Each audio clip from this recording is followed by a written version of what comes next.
नमस्कार, news point लेकर हाजिर हूं मैं राजीव।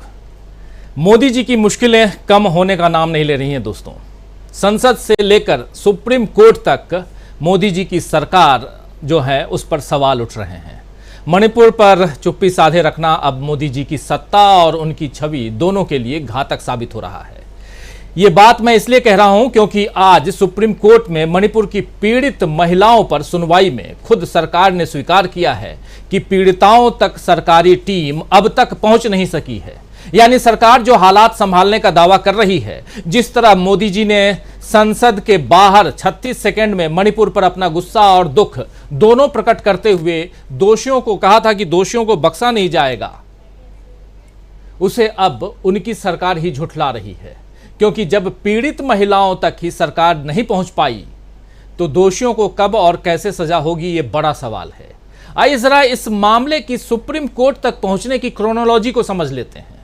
दरअसल 19 जुलाई को एक वीडियो सोशल मीडिया पर वायरल होता है जिसमें दो महिलाओं के साथ भीड़ में, जो भीड़ है वो घृणित दुराचार कर रही है। भीड़ उसको यहां हम बयान नहीं करना चाहते हैं, आप लोग देख चुके हैं, उस पर कई सारी बातें हो चुकी हैं। मणिपुर की घटना, दो महिलाओं को भीड़ ने क्या कुछ किया, ये आप सब देख चुके हैं। और जिसके बाद ये 19 तारीख को एक सोशल मीडिया पर वीडियो जारी होता है। उसके बाद 20 जुलाई को CJI यानी chief justice of India DY Chandrachud की अध्यक्षता वाली पीठ ने इसका संज्ञान लिया और केंद्र सरकार से मणिपुर के हालात पर और इस घटना के संबंध में उठाए गए कदमों पर जवाब तलब किया। इस पीठ ने, जो पीठ गठित हुई, उस पीठ में मुख्य न्यायाधीश DY चंद्रचूड़ के अलावा जस्टिस JB पारदीवाला और जस्टिस मनोज मिश्रा शामिल हैं। जिसके बाद 28 जुलाई को, यानी आज से ठीक 2 दिन पहले, केंद्रीय गृह सचिव अजय कुमार भल्ला की तरफ से एक हलफनामा दाखिल किया गया और उस हलफनामे में सरकार ने कहा है कि 4 मई जैसी घटनाओं की पुनरावृत्ति रोकने के लिए पर्याप्त कदम उठाए गए हैं और ऐसे मामलों को सीधे मणिपुर के पुलिस महानिदेशक यानी DG पुलिस जो हैं वो देखेंगे। गृह मंत्रालय ने हलफनामे के जरिए सुप्रीम कोर्ट को यह भी बताया है कि इस मामले की CBI जांच के आदेश दे दिए गए हैं। केंद्र ने यानी सेंटर ने या मोदी सरकार ने इस मामले की सुनवाई मणिपुर से बाहर कराए जाने की भी सुप्रीम कोर्ट से अपील की है।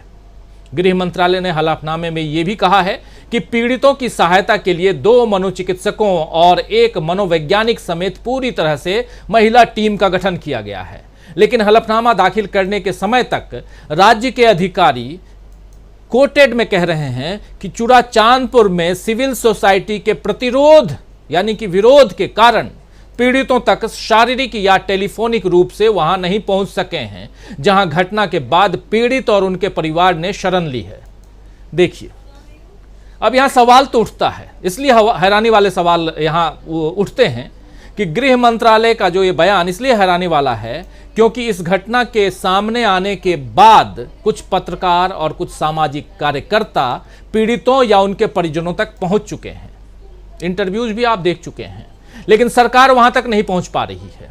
गृह मंत्रालय सिविल सोसाइटी को अपनी राह का रोड़ा बता रहा है, जबकि खुद गृह मंत्री अमित शाह ने 4 जून को जब वो गए थे 2 दिन के लिए, तो उन्होंने वहां से आने के बाद एक ट्वीट किया था। ट्वीट के जरिए उन्होंने कहा था कि मणिपुर में शांति बहाली के लिए सिविल सोसाइटीज का साथ होना चाहिए। यानी कि अमित शाह ने मणिपुर में शांति बहाली के लिए सिविल सोसाइटीज का साथ मांगा था। खैर, 28 जुलाई के इस हलफनामे के बाद आज यानी 31 जुलाई को सुप्रीम कोर्ट में फिर से सुनवाई हुई, जिसमें वकील बांसुरी स्वराज ने एक याचिका का जिक्र करते हुए कहा है कि जो मणिपुर में हुआ है वैसी ही घटनाएं पश्चिम बंगाल और राजस्थान में भी हुई हैं। इस पर खुद CJI चंद्रचूड़ ने कहा कि मणिपुर में जो कुछ हुआ उसे हम ये कहकर उचित नहीं ठहरा सकते हैं कि ऐसा और राज्यों में भी हुआ है। क्या आप कह रहे हैं कि सभी महिलाओं की रक्षा करें या किसी की भी रक्षा न करें? ये सवाल उन्होंने उठाया, बहुत तल्ख लहजे में सवाल उठाया DY चंद्रचूड़ ने। आपको याद दिला दूं दोस्तों कि बांसुरी स्वराज ने दूसरे राज्यों में महिला उत्पीड़न का जो तर्क दिया है, मोदी जी ने उसी तरह अपने बयान में छत्तीसगढ़ और राजस्थान का जिक्र किया था। आपको पता होगा बांसुरी स्वराज कौन है, जरा उनका ताल्लुक किसके साथ है ये भी बता दे रहा हूं। बांसुरी स्वराज सुषमा स्वराज की बेटी हैं, सुपुत्री हैं और एडवोकेट हैं सुप्रीम कोर्ट में। इसके बाद जब प्रधानमंत्री नरेंद्र मोदी 36 सेकंड सदन के अंदर नहीं सदन के बाहर मीडिया के सामने अपनी बात रख रहे थे तो उन्होंने कहा था कि मणिपुर की घटना से मुझे क्रोध भी हुआ और दुख भी पहुंचा। इसके साथ साथ उन्होंने जिक्र किया था दो राज्यों का, एक राज्य छत्तीसगढ़ और दूसरा राजस्थान। और इसके बाद स्मृति ईरानी ने संसद में चीखते हुए चिल्लाते हुए यही बातें दोहराई थी, छत्तीसगढ़ राजस्थान, और तीसरा नाम दोहराया था राहुल गांधी का, जो मणिपुर गए और वहां आग लगा के चले आए हैं। खैर, आज सीजेआई के बयान से मोदी जी और उनके मंत्रियों को करारा जवाब मिल गया है। मुख्य न्यायाधीश ने आज ये सवाल भी किया कि 4 मई की घटना पर एफआईआर 18 मई को दर्ज हुई, आखिर पुलिस 14 दिन तक क्या कर रही थी।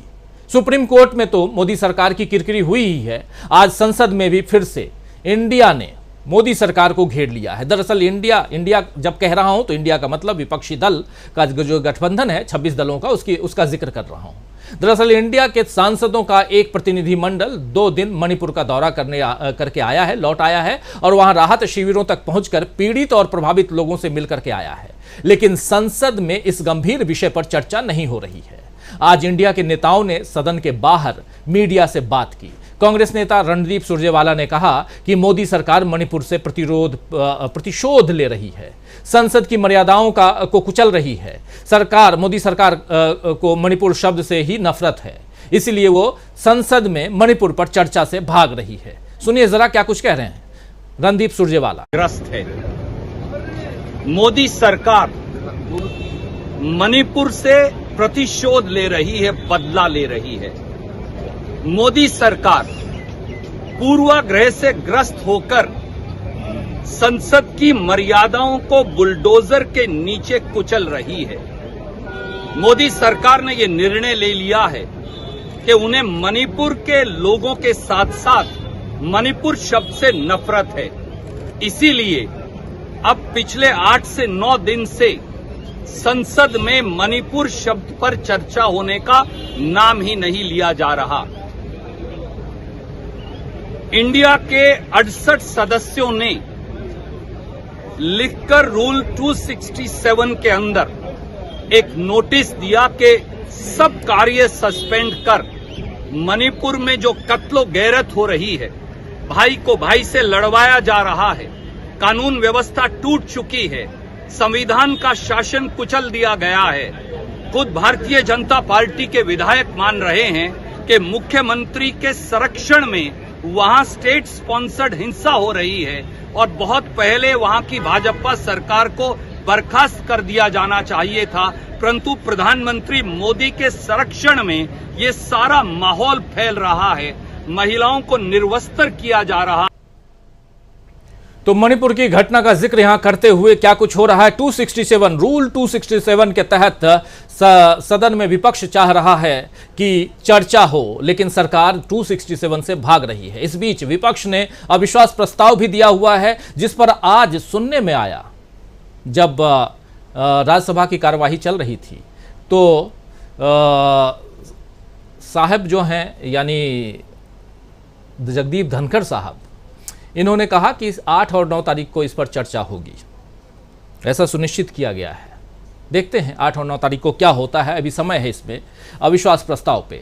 लेकिन सदन में जो बातें हुई हैं, जो 267 पे जो विपक्ष सरकार से मांग कर रहा है कि इस पर चर्चा हो मणिपुर को लेकर के, जिस पर सुप्रीम कोर्ट भी नाराज है, तल्ख टिप्पणी कर रहा है, एक तरह से लताड़ लगाई है सुप्रीम कोर्ट ने, लेकिन दूसरी तरफ सरकार जो है वो अपनी बात पर अपने ढंग से, अपने विचार से, अपने तरीके से आगे बढ़ते हुए दिखाई दे रही है। सरकार के ही कुछ मंत्री जो हैं वो बाहर आकर के, सदन के बाहर आकर के साफ साफ आरोप लगा रहे हैं विपक्ष के ऊपर कि विपक्ष अभी तक मणिपुर पर बात करने के लिए तैयार नहीं है। अब किसकी बात मानी जाए, इसके लिए आपको कुछ करने की जरूरत नहीं है। इन लोगों के बयान तो हम सुना ही रहे हैं दोस्तों, लेकिन आप कुछ मत कीजिए। आप सदन के अंदर जो कुछ हो रहा है, आप संसद टीवी या डीबी लाइव को, उस समय लाइव हम लोग करते हैं, उसको देख लिया कीजिए, आपको सब पता चल जाएगा। इन लोगों की बयानबाजियों से बाहर निकल करके आपको सच्चाई पता चलेगी कि अंदर में हो क्या रहा है। खैर, सुन लेते हैं मंत्री महोदया क्या कह रही है, निर्मला सीतारमण जी। आज आपने राज्यसभा में देखा है कि जब बार बार अब तक ये कहा जाता था कि सरकार डिबेट करने के लिए, चर्चा करने के लिए तैयार नहीं है। आज सुबह बिजनेस में लिस्ट भी हुआ सप्लीमेंट्री में, और उस लिस्टिंग में 176 के तहत मणिपुर के ऊपर चर्चा होगा और दोपहर होगा। लीडर ऑफ द हाउस भी इसमें एग्रीड है, और जब चर्चा शुरू करने के समय आया, जो विपक्ष आज तक मणिपुर के अलावा कुछ और बात करने के लिए तैयार नहीं था, इस डिस्कशन में भाग लेने के लिए तैयार नहीं है। हमें बहुत दुख लगता है कि ऑपोजिशन जो पिछले 8 दिन से लगातार मणिपुर के ऊपर चर्चा चाहती थी, आज मणिपुर के चर्चा जब शुरू हो रही है, भाग रहे हैं। जो मणिपुर जाकर के उधर लोगों के साथ बैठकर बात करके, तो कौन भाग रहा है, किधर भाग रहा है, ये तो जनता देख रही है मैडम जी, ये जनता देख रही है। सरकार से विपक्ष चाह रहा है कि 267 के तहत आप चर्चा करवाइए, लेकिन आप 267 के तहत चर्चा नहीं करवाना चाह रही हैं। बात की शुरुआत यहीं से होती है। खैर, जनप्रतिनिधि वहां सदन के अंदर रहते हैं और वो अपनी बात रख रहे हैं। देश की जनता समझदार है, वो समझ रही है इस देश में बेटियों की हालत मोदी राज में कैसी हो चुकी है। इसका एक ताजा उदाहरण भी सामने आया है। एक उदाहरण तो आप मणिपुर से देख ही रहे हैं, लेकिन इस बीच केंद्रीय गृह मंत्रालय ने इसी सदन में, इसी संसद में बताया है कि देश भर में 2019 और 2021 के बीच, यानी कि 3 साल में 18 साल से अधिक उम्र की 10,61,648, जी हां, ये चौंकाने वाले आंकड़े आपके सामने रख रहा हूं। 2019, 2020, 2021 ये 3 साल में 10,61,648 महिलाएं जिनकी उम्र 18 साल से ज्यादा है, और 18 साल से कम उम्र की 2,51,430 लड़कियां लापता हो गई हैं। और यह डेटा हमने नहीं तैयार किया है, बाकायदा नेशनल क्राइम रिकॉर्ड ब्यूरो यानी एनसीआरबी ने तैयार किया है। और एनसीआरबी पुलिस थानों में दर्ज मामलों के आधार पर ही डेटा देता है। सोचिए, 3 साल में 13 लाख महिलाएं, लड़कियां, बच्चियां अगर गायब हो जाएं इसी देश से, और इनमें से सबसे ज्यादा, चौंक जाएंगे आप, किस राज्य में है? मध्य प्रदेश की लड़कियां और महिलाएं हैं, जहां बीजेपी का शासन है। सबसे ज्यादा महिलाएं और लड़कियां मध्य प्रदेश से गायब हुई हैं। और अभी तो दोस्तों ये सिर्फ 3 साल 19, 20, 21 के आंकड़े हैं। 22 और 23 के आंकड़े आना अभी बाकी हैं। लेकिन जरा सोचिए कि उन 13 लाख परिवारों के, 13 लाख महिलाएं, बच्चियां जो गायब हैं, उन 13 लाख परिवारों के बारे में सोचिए जिनके घर की बेटियां गुमशुदा हैं। क्या मोदी जी उन्हें भी यही कहकर सांत्वना देंगे कि उन्हें दुख हुआ, उन्हें गुस्सा आया, वो दोषियों को बख्शेंगे नहीं? सुप्रीम कोर्ट में बांसुरी स्वराज, सुषमा स्वराज की बेटी को राजस्थान और बंगाल की बेटियों की फिक्र है, ज्यादा फिक्र है, मगर मध्य प्रदेश की गायब महिलाओं के बारे में वो चुप क्यों हैं? ये सवाल तो उठता है। दूसरी तरफ सवाल यह भी है कि क्या इंडिया नाम के तरह तरह के अर्थ बताने और राहुल गांधी को कोसने के अलावा मोदी जी और उनके मंत्री अपनी अपनी जिम्मेदारियों पर ध्यान देना शुरू करेंगे? वैसे भी चुनावों की उल्टी गिनती शुरू हो चुकी है और अभी के हालात बता रहे हैं कि इस बार हवा बीजेपी के लिए उल्टी ही बह रही है। और अभी अभी खबर यह भी आ रही है कि बीजेपी के लोगों ने यह कहा है कि हम इंडिया यानी विपक्ष को इंडिया कह के नहीं बुलाएंगे, उनको विपक्ष या यूपीए कह के बुलाएंगे। इंडिया नाम से इतना डर, अपने देश के नाम से इतना डर। चलिए, आप विपक्ष को मत बोलिए, इंडिया तो बोलिए। खैर, चलिए, बहुत सारे सवाल हैं और इन सवालों का जवाब ढूंढने की कोशिश करते हैं हम आज न्यूज पॉइंट में। और सबसे बड़ा सवाल कि क्या मोदी जी की सत्ता की उल्टी गिनती शुरू हो गई है? मणिपुर पर सुप्रीम कोर्ट के फटकार के बाद भी क्या जागेगी मोदी सरकार?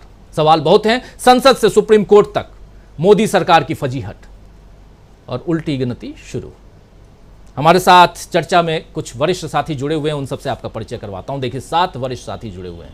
हमारे साथ प्रोफेसर अखिल स्वामी जी हैं और प्रोफेसर रविकांत जी हैं। 2 प्रोफेसर साहब हमारे साथ हैं, दोनों का स्वागत करता हूं। हमारे साथ बाकी पत्रकार लोग हैं। सुनील शुक्ला जी हैं, डॉक्टर दीपक पाचपोर जी, डॉक्टर प्रकाश हिंदुस्तानी जी, प्रशांत टंडन जी और अमलेंदु उपाध्याय जी। आप सबका स्वागत करता हूं। स्वागत, इस्तकबाल आप तमाम दोस्त साथी शुभचिंतक आप सबका जो अब तक जुड़ चुके हैं, जो जुड़ने वाले हैं इस खास कार्यक्रम में। सोमवार का दिन है और आज 31 तारीख जुलाई का आखिरी दिन, और सुप्रीम कोर्ट में आज जबरदस्त सुनवाई मणिपुर को लेकर होनी भी चाहिए और जिसकी गलती हो उसको सजा भी मिलनी चाहिए। और वहीं से शुरुआत करना चाहता हूं, सीधे प्रोफेसर अखिल स्वामी जी आपके पास आना चाहता हूं। आज से समझना चाहता हूं कि जो कुछ सुप्रीम कोर्ट में हुआ, आज सब कुछ लगभग रख चुका हूं। एनसीआरबी के आंकड़े भी आपके सामने हैं। 13 लाख महिलाएं मध्य प्रदेश से जुड़े हुए हैं, डॉक्टर प्रकाश हिंदुस्तानी जी और अच्छी तरह से बताएंगे। 13 लाख महिलाएं जो हैं देश से गायब हो गई हैं 3 साल में, और सबसे ज्यादा मध्य प्रदेश से। वहां तक भी आएंगे, लेकिन पहले सुप्रीम कोर्ट, उस पर आपकी टिप्पणी। क्या कुछ लगता है आपको प्रोफेसर अखिल स्वामी जी, जो कुछ सुप्रीम कोर्ट में आज हुआ उसके बाद सरकार को जागते हुए, चेतते हुए आप देख रहे हैं? नहीं राजीव जी, मैं तो चेतता हुआ नहीं देख रहा हूं। हमारे यहाँ कहावत है उत्तर प्रदेश में, कुछ घड़े चिकने होते हैं जिनमें से पानी फिसल जाता है। सुप्रीम कोर्ट प्रयास कर रहा है, देश की जनता प्रयास कर रही है, जो देश को प्यार करने वाले हैं वो प्रयास कर रहे हैं। प्रयास सब कर रहे हैं कि देश की नारी के सम्मान के खिलाफ कोई चीज़ नहीं होनी चाहिए। अब माननीय सुप्रीम कोर्ट भी कोशिश कर रहा है, और जिस प्रकार से वहाँ पे सॉलिसिटर जनरल ने कहा, और वहाँ पे जैसे सुषमा जी की पुत्री जो वहाँ जज हैं और अपना पक्ष उन्होंने प्रस्तुत किया, उनसे बात से लग रहा है कि उन लोगों पे कोई अंतर नहीं पड़ रहा है।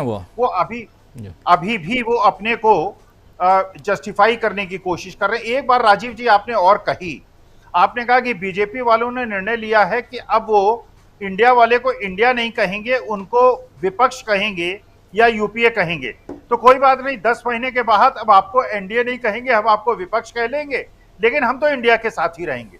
हम अभी भी इंडिया के साथ हैं और 10 महीने के बाद भी इंडिया के साथ रहेंगे। अगर इंडिया द्वारा गठित ये जो गठबंधन है, अगर राष्ट्र हित में काम नहीं करेगा, अगर ये महिलाओं के ऊपर हुए अत्याचार पे बोलने के लिए तैयार नहीं होगा, और इस प्रकार का प्रपंच होगा राज्यसभा लोकसभा के अंदर कि शॉर्ट टर्म डिस्कशन होगा, लॉन्ग टर्म डिस्कशन नहीं होगा। देखिए राजीव जी, वास्तविकता देश ये पुकार रहा है, ये इतना बड़ा मुद्दा है, इस मुद्दे पे तो जितनी ज्यादा चर्चा हो उतना अच्छा है। शॉर्ट टर्म डिस्कशन का तो कोई प्रश्न नहीं उठता। एक और घटना राजीव जी आपने सुनी होगी और वीडियो देखा होगा, कितना सत्य है ये तो 1-2 दिन में पता चल जाएगा, जो वायरल हो रहा है। देखिए, इन लोगों ने देश में घृणा इतनी फैला दी है जिससे मैं बहुत ज्यादा चिंतित हूं, क्योंकि अभी भी 10 महीने तक सत्ता इनके पास है।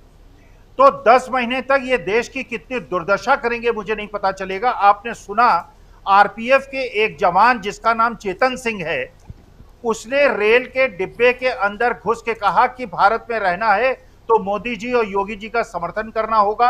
एक आदिवासी की जिसका नाम टीकाराम मीणा है, और 3 मुसलमानों की बंदूक से गोली चला के हत्या कर दी। ये सत्यता की जांच हो जाएगी। अब ये वीडियो वायरल है, कितना सत्य है मुझे नहीं पता। वो जो कांस्टेबल है आरपीएफ का वो अरेस्ट हो गया। लेकिन आप सोचिए राजीव जी, 7 साल की एक बच्ची एक दूसरे बच्ची के मुंह पे थूक देती है। एक 9 साल का लड़का लखनऊ के अंदर एक दूसरे धर्म के लड़के को तालाब के अंदर धक्का दे देता है और वो सीसीटीवी में कैद हो जाता है। तो मैं राजीव जी देख रहा हूं अपने देश को युगांडा और रवांडा बनते हुए। मेरा इतना सुंदर देश जिस पे मुझे नाज था और आज भी नाज है, और मैं चाहता हूं कि 10 महीने के बाद हम अपने पुनः जो हमारी स्थिति थी और विश्व में जो हमारी स्थिति थी, क्योंकि वास्तविकता में इस देश में इतना दावानल सुलगा दिया गया है, इस देश की धरती के नीचे इतनी ज्यादा आग बो दी गई है।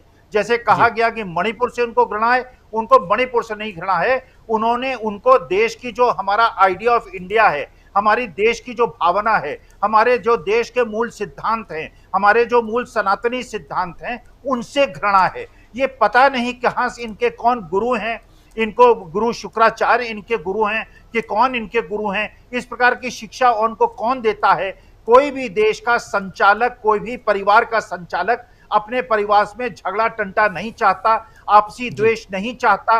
वो केवल दलितों को, आदिवासियों को, अल्पसंख्यकों को, जो राष्ट्र हित में भी काम करते हैं उसमें भी अच्छे और बुरे का भेद नहीं करते, ये पूरे के पूरे समाज को खराब घोषित कर देते हैं। और ललित मोदी, जो आपके नीरव मोदी, मेहुल चोकसी और ये जितने किरण भाई पटेल हैं, इनको अच्छा घोषित कर देते हैं। तो इस प्रकार की परिभाषा और इस प्रकार का जो परिवर्तन इन लोगों ने कर दिया है देश की मानसिकता में, इससे मैं खतरा महसूस करता हूं। मैं महसूस करता हूं कि 10 महीने जल्दी निपटें और जल्दी इलेक्शन हो जाए, क्योंकि देश की जनता इंतजार कर रही है कि ये 10 महीने सहन नहीं हो रहे हैं। देश की आत्मा पर, मेरी भारत माता को जो कष्ट हो रहा है, मुझसे कम से कम सहन नहीं हो रहा है।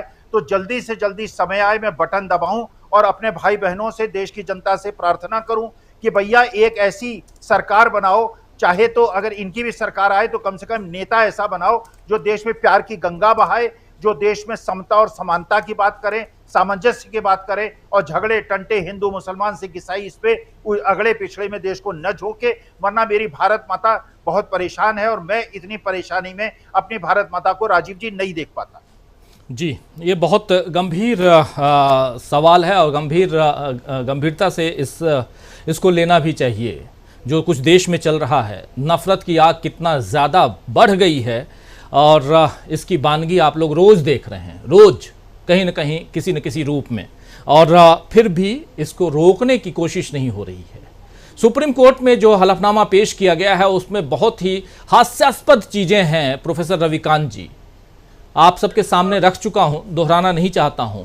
लेकिन सबसे बड़ी बात कि सिविल सोसाइटी की एक तरफ आप उनसे कहते हैं कि मदद चाहते हैं आप, गृह मंत्री जी, दूसरी तरफ आप हलफनामे में कहते हैं, वही गृह मंत्रालय ये हलफनामा देता है कि सिविल सोसाइटी जो है उसके प्रतिरोध के कारण, उसके विरोध के कारण हम वहां तक नहीं पहुंच पाए हैं। क्या आप टेलीफोनिक रूप से भी नहीं पहुंच सकते थे?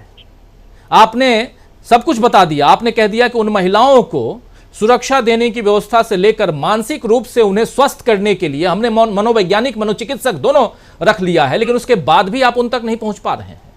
पत्रकार वहां पहुंच जा रहे हैं, सिविल सोसाइटी के लोग पहुंच जा रहे हैं, कितने सारे इंटरव्यू आ गए, खबरें आ गई, विजुअल्स आ गए, सब कुछ हो गया, लेकिन सरकार नहीं पहुंच पा रही है। क्या माना जाए फिर? यह हास्यास्पद नहीं है तो क्या है? और उसके बाद में कोई दूसरी जगह यहां से निकलता है, ट्रेन में चढ़ता है और कहता है कि मोदी और योगी को मानो वरना हम गोली मार देंगे, और गोली मार के निकल आता है। ऐसे रवांडा वाले देश में हम रह रहे हैं। कैसे देखा जाए प्रोफेसर रविकांत जी? देखिए, बहुत भयावह है राजीव जी। जिस तरह की परिस्थितियां हैं उसमें कुछ भी कहने की स्थिति नहीं बनती है। लेकिन जो आपने कहा कि अमित शाह जी ने इस तरह का हलफनामा दिया कि वो उन तक नहीं पहुंच सके, ये नहीं हो सका, अगर वो चाहे तो सब कुछ हो सकता है। सत्ता उनकी है, सरकार उनकी है, और सरकार जो चाहे वो नहीं हो, ऐसा कभी नहीं हो सकता। क्योंकि एक तो इतना बड़ा स्टेट भी नहीं कि आप उसको 2-4 घंटे में काबू न कर सकें। क्या वजह है कि 80 दिन तक वो मणिपुर जलता रहा? अगर ये घटना का वीडियो सामने निकल करके नहीं आता तब तो चर्चा भी नहीं होने देते आप। लेकिन इसके पीछे मुझे राजीव जी एक और खेल लगता है, जानबूझ करके, और ये सबको पता है कि मणिपुर कराया गया, और उसके बाद खबरें भी वो आई। आपने शायद पहली बार देखा होगा कि गोदी मीडिया पर बाकायदा इसके बारे में चर्चा हुई। अब मैं थोड़ा सा इसके साइकोलॉजी में जाऊं और उसकी जो पॉलिटिक्स है उस पर जाऊं, तो मुझे लगता है कि मोदी जी एक लंबा खेल खेल रहे हैं। और वो खेल ये है, मैं थोड़ा सा उसके पहले की 1-2 घटनाओं का जिक्र करना चाहता हूं। उत्तर प्रदेश में करीब 4 जगहों पर जो वीडियो आ रहे हैं, मैं उनके आधार पर कह रहा हूं, 4 जगहों पर चर्च पर हमले हुए, लेकिन उसकी जानकारी नहीं मिली थी। मणिपुर में सैकड़ों चर्च जलाए गए। और ये क्यों हो रहा है? क्योंकि मोदी जी को इस समय पसमानदा मुसलमानों का वोट चाहिए। तो पिछले 8-9 साल से जो मुसलमानों को आतंकित करके रखा गया, उनके गलियों से जिस तरह की नारेबाजी हुई, और जो तमाम सो कॉल्ड महात्मा नरसंहार की बात कर रहे थे, और मुझे तो याद वो भी आता है जब हिंदू युवा वाहिनी के लोगों ने कहा था कि मुसलमान औरतों को कब्र से निकाल करके उनके बलात्कार करेंगे। साध्वी निरंजना का वो आपको वक्तव्य याद आता होगा जब उन्होंने कहा था कि कुछ रामजादे हैं, बाकी सब हरामजादे हैं। अब उनको लग रहा है कि वोट बैंक काफी दरक गया है, इसलिए मुसलमानों की तरफ देखा जाए तो वो पूरा पसमानदा कार्ड चलाए। यानी मोदी जी जितने बढ़िया विभाजनकारी राजनीति करते हैं, और फ्रांस में एक अखबार ने जो छापा था उसके पहले टाइम्स मैगजीन ने जो उनके बारे में लिखा था, उसकी पुष्टि होती है इस बात से कि समाज के भीतर ही वो किस तरह से विभाजन करते हैं। तो अब उन लोगों को भुला दिया जाए कि साहब देखिए, हमले तो इस समय ईसाइयों पर हो रहे हैं, चर्चों पर हो रहे हैं, और मुसलमानों से मोहब्बत हम कर रहे हैं। उपाध्यक्ष बनाया एक मंसूर साहब को, जो एएमयू के पूर्व कुलपति हैं। एक और कुट्टी साहब है केरल से, उनको भी राष्ट्रीय कार्यकारिणी में लाया गया है। और इधर एक अजीब सा, हालांकि उनके न तो कार्यकर्ता कभी इस बात को स्वीकार करेंगे, क्योंकि जो जहर आपने भरा है और वो ट्रेंड्स में दिखने लगा है, जो आपने घटना का जिक्र किया और प्रोफेसर साहब ने, कि वो उन लोगों में दिखने लगा, वो जहर, वो नफरत, वो आग जो लगाई है, उसे आप कैसे रोक पाएंगे? तो खेल दरअसल ये है कि जो नफरत है उसको हम दूसरी तरफ डाइवर्ट करके और मुसलमानों का वोट हासिल करें किसी तरीके से। इसलिए इस पूरे मणिपुर के साथ ये हुआ है और खबरें आने दी गई, लेकिन वो भूल गए शायद कि इस देश में सुप्रीम कोर्ट भी है, और सुप्रीम कोर्ट के 5 जज आकर के एक बार वो शिकायत कर चुके। लेकिन उन महोदय का जो भी हुआ वो भी हम लोगों ने देखा कि राज्यसभा पहुंच गए। सुप्रीम कोर्ट जो तल्ख टिप्पणी की है, इस पर शर्म उनको नहीं आती। जब उनको किसी नग्न औरत के परेड और सामूहिक बलात्कार पर शर्म नहीं आती, तो सुप्रीम कोर्ट से कहां भला उनको शर्म आ सकती? उनको सिर्फ एक ही बात की चिंता होती है कि कैसे कुर्सी बचे, सत्ता कैसे बचे, और उसके लिए छल छद्म, झूठ, अंधेरा और जो भी हिंसा, नफरत, जो भी वो कर सकते हैं इस देश को बांटने के लिए, जो पोलराइजेशन है उसको करने के लिए वो पूरी कोशिश हो रही है, और लोकतांत्रिक परंपराओं और मर्यादाओं की तो धज्जियां उड़ा दी। ये वो देश है जहां पर सत्ता पक्ष और एक छोटा सा विपक्ष, उसको भी नेहरू से लेकर के और आगे के तमाम प्रधानमंत्री बड़े धैर्य से सुना करते थे कि विपक्ष की क्या आवाज है, विपक्ष के बिना उस संसद का कोई मतलब नहीं होता था। लेकिन आज सरेआम कहा जा रहा है कि पहले कांग्रेस मुक्त भारत की बात हो रही थी, अब तो वो चाहते हैं कि विपक्ष मुक्त वो पूरा भारत उनके लिए हो जाए। लेकिन ये जो इंडिया बना है, इसने इनके पसीने छुड़ा दिए, और इंडिया का जो आइडिया ऑफ इंडिया है वो उसमें शामिल है। और इसलिए जब राहुल गांधी, मल्लिकार्जुन खड़गे, नीतीश कुमार, शरद पवार, ये तमाम दिग्गज, ममता बनर्जी, उद्धव ठाकरे, ये लोग एकजुट होकर के और एक मंच पर आए हैं, तो जमीन नीचे से खिसक रही है। और इसलिए ये बेचैनी है कि साहब हम नाम नहीं ले सकते। अरे मत लीजिए, ये नाम तो 1 घंटे के भीतर हिंदुस्तान के एक एक व्यक्ति के जबान पर चढ़ गया। इसलिए आप नहीं नाम लेंगे तो उससे क्या फर्क पड़ता है? इस देश का नागरिक नाम लेता है अगर इंडिया का, इस देश का अगर अवाम इंडिया का नाम लेता है, तो वही इस देश के लोकतंत्र और संविधान की रक्षा करेगा। आप तो उसको कुचलने के लिए, आप तो उसको कत्ल करने के लिए आए हैं। आप इस देश में नफरत और आग लगाने के लिए आए हैं।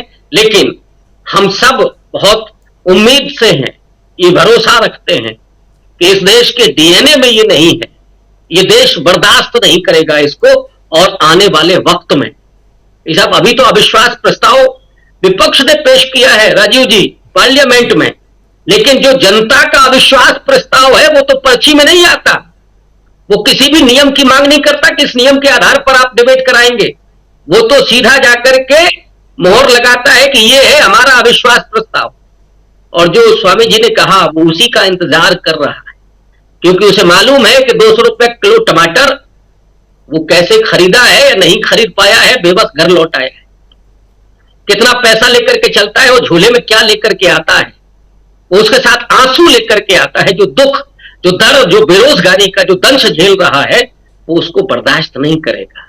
और यही पीड़ा, यही टीस है। इसलिए नफरत के आधार पर वो फिर से सत्ता पाना चाहते हैं। लेकिन मुझे नहीं लगता है कि इस देश में उसकी स्वीकारोक्ति फिर से होगी। जी, स्वीकारोक्ति की बात, पॉलिटिक्स, राजनीति और चुनाव आते आते ऐसे नफरती राजनीति आप बहुत देखेंगे। और तमाम जनता से ये अपील ज़रूर करूंगा कि बच के रहिए, और जहां भी नफरत फैलाने की कोशिश हो वहां नफरत न फैल पाए इसकी कोशिश भी कीजिए अपनी तरफ से। एक नागरिक होने के नाते ही आपका फ़र्ज़ बनता है। लेकिन जो कुछ हुआ आज ट्रेन में वो बहुत ही दुखद है, दुखद घटना है कि आप सफ़र कर रहे हैं और कोई आकर के कुछ और कहे और गोली चला करके निकल ले। इससे दुखद और क्या हो सकता है। ये बात ट्रेन की कर रहे हैं हम, लेकिन उधर सुप्रीम कोर्ट में जो बातें हुई हैं वो भी, और संसद के अंदर जो बातें हुई हैं वो भी, 3-4 बातें आपके बीच हम रख रहे हैं। और इन सब में अगर देखा जाए तो एक नफरत की राजनीति को आगे बढ़ाने की कोशिश है, और उस कोशिश को दबाने या खत्म करने में सुप्रीम कोर्ट, अब क्योंकि उम्मीद वही बची है, DY चंद्रचूड़ साहब से उम्मीद बची हुई है, जो चीफ जस्टिस ऑफ इंडिया हैं, उनसे उम्मीद बची हुई है कि कम से कम इतना लगाम कस पाएं कि मणिपुर जैसी घटना ना हो। और मणिपुर जैसी घटना का जिक्र इसलिए कर रहा हूं कि अगर आप मणिपुर की घटना की बात आप करेंगे तो तमाम घटनाएं उसी अम्ब्रेला के अंदर आती हैं, चाहे आप जिस राज्य का नाम ले लें। महिलाओं के साथ उत्पीड़न तो होता ही है, लेकिन मणिपुर में जो कुछ हो रहा है वहां न सिर्फ महिलाओं के साथ उत्पीड़न की बात है, वहां 50,000 से लोग आज बेघर हैं, वहां 250 से ज्यादा चर्चेज जो हैं वो जला दिए गए हैं, वहां 150 से ज्यादा लोगों को मार डाला गया है। ये क्या अन्य राज्यों में भी हुआ है? तो ये सवाल तो बांसुरी स्वराज को सोचना चाहिए था बोलने से पहले। खैर, केस लड़ने आप मणिपुर के बारे में गए थे या वेस्ट बंगाल के बारे में गए थे, ये सवाल भी पूछा जाना चाहिए। आना चाहता हूं डॉक्टर प्रकाश हिंदुस्तानी जी आपके पास। मध्य प्रदेश का जिक्र भी बार बार आता है, अभी लापता महिलाओं का जिक्र भी आया है, चुनाव भी है मध्य प्रदेश में, लेकिन क्या कारण है कि प्रधानमंत्री और उनका पूरा कुनबा, बीजेपी और पूरी पार्टी मध्य प्रदेश के बारे में कुछ नहीं कहती है? क्या सब चंगासी?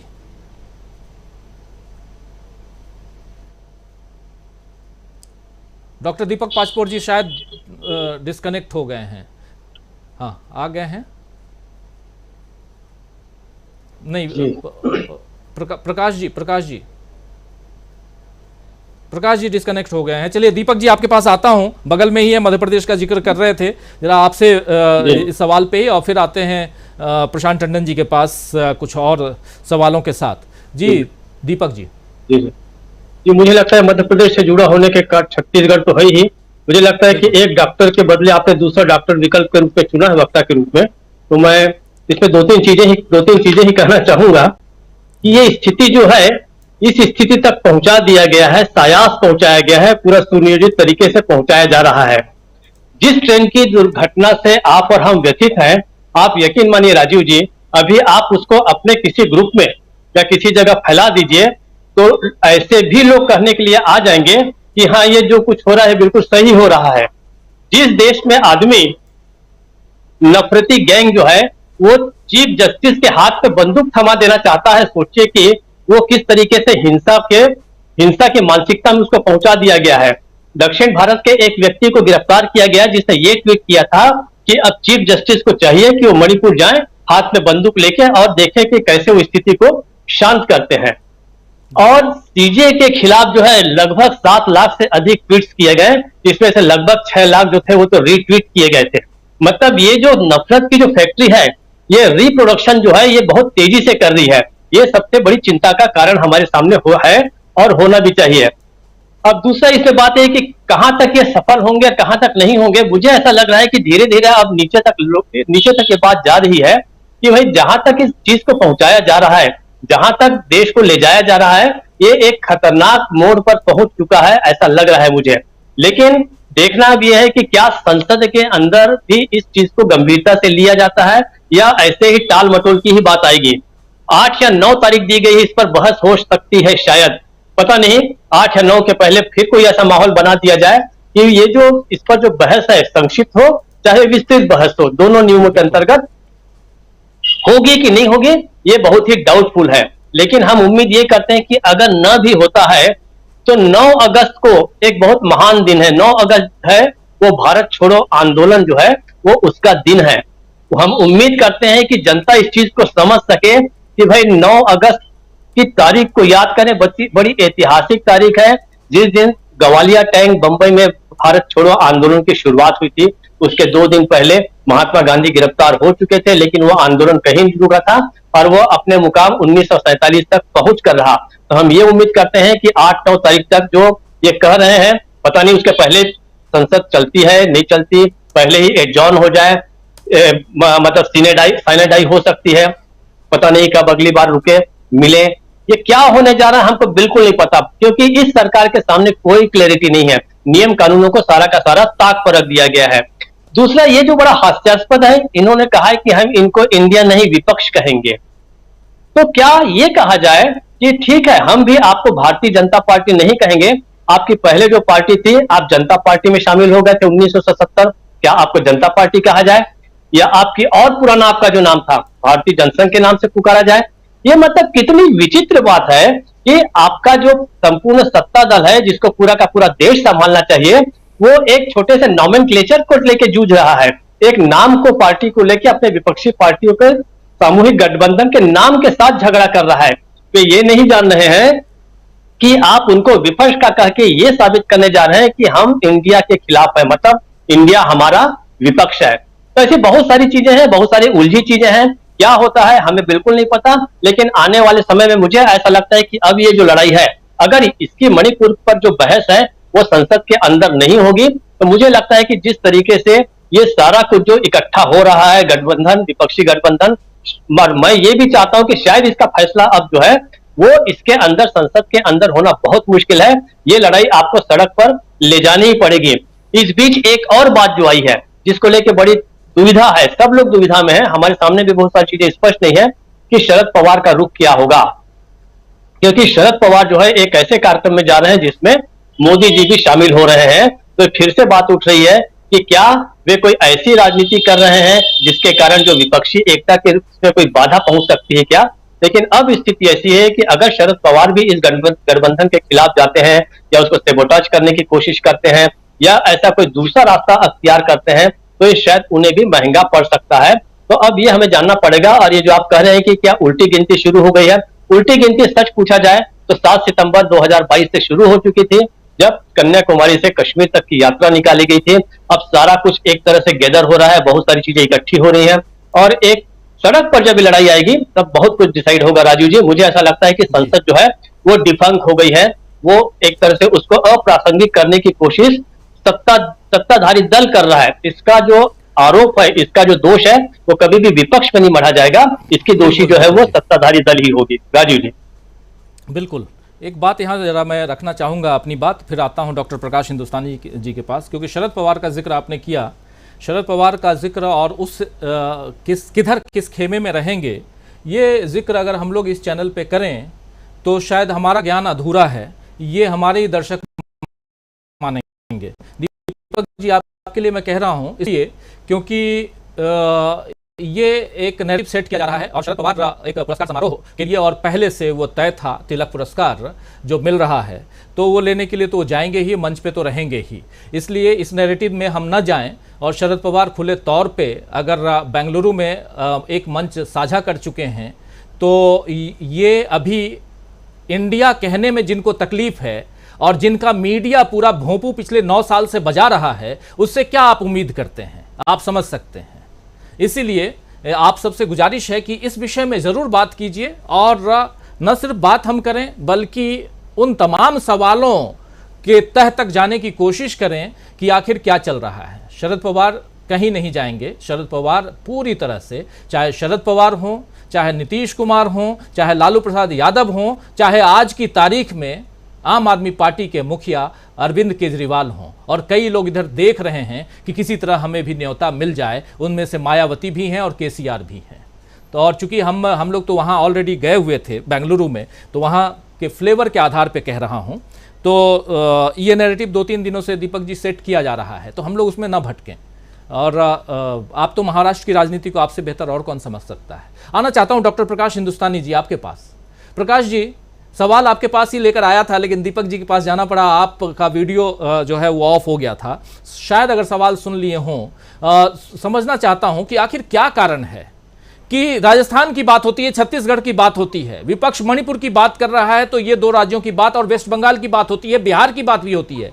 पुराने वीडियो, नए वीडियो, सब फुटेज, सब कुछ लाने की कोशिश की गई, लेकिन मध्य प्रदेश की बात नहीं होती है। उसी सदन में पूछे गए सवाल में एनसीआरबी के आंकड़े पेश किए जाते हैं और गृह मंत्रालय से पेश किए जाते हैं, क्योंकि ये गृह मंत्रालय का मामला है। और महिलाएं जो हैं सबसे ज्यादा गायब जो हुई हैं, लापता हुई हैं, उनमें मध्य प्रदेश ऊपर है, टॉप पे है। लेकिन मध्य प्रदेश की बात नहीं। क्या सब चंगासी? मध्य प्रदेश में चुनाव है, इसलिए भी मैं पूछना चाहता हूं, समझना चाहता हूं आपसे, क्या बीजेपी के बल्ले बल्ले हैं इसलिए वहां कुछ नहीं बोलो, वहां के बारे में सब कुछ ठीक ठाक है? लेकिन सुप्रीम कोर्ट में मणिपुर के लिए जो कुछ हो रहा है, सुप्रीम कोर्ट के चीफ जस्टिस सीजेआई ने जो मणिपुर पे अपनी टिप्पणी की है बांसुरी स्वराज के सामने, वो भी तो एक मायने रखता है। एक बात यहाँ आती है सामने कि आप मणिपुर के नाम के आगे या मणिपुर के नाम को पीछे करने के लिए आप वेस्ट बंगाल को सामने लाएं या राजस्थान को सामने लाने की कोशिश करें, तो आपकी गलती, आपका गुनाह छिप नहीं जाएगा। तो जरा समझना चाहता हूं दोनों मसले पे, सुप्रीम कोर्ट और मध्य प्रदेश। राजीव जी, सुप्रीम कोर्ट में जो कुछ भी कहा गया, किया गया, वो तो बीजेपी की मजबूरी। आश्चर्य ये है कि जहां पत्रकार पहुंच सकते हैं, जहां विपक्षी नेता पहुंच सकते हैं, जहां एनजीओ के लोग पहुंच सकते हैं, वहां सरकार नहीं पहुंच सकती। ये कैसी बात है? ये तो बहुत अचरज की बात है कि जहां पत्रकार पहुंच जाते हैं वहां सरकार नहीं पहुंच सकती। राष्ट्रीय महिला आयोग बोलता है कि हम नहीं पहुंच पा रहे, हमारा संपर्क नहीं हो पा रहा। ये आश्चर्य की बात है, इससे अगर आश्चर्य कुछ हो नहीं सकता। क्या सरकार के पास उतने संसाधन भी नहीं जितने इस देश में ऑर्डिनरी एनजीओ के पास या लोगों के पास है? जितने इंडिया ग्रुप के संसद सदस्यों के पास शक्ति है, उतनी शक्ति सरकार के पास नहीं है। अगर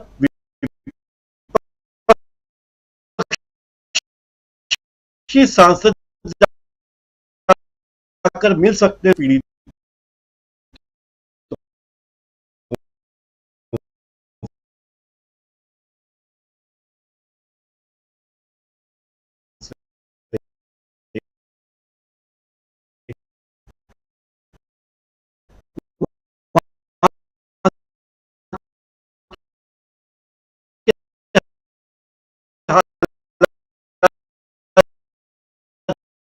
जान सकते हैं, तो सरकार क्यों नहीं जान सकती? ये बात समझ से परे है।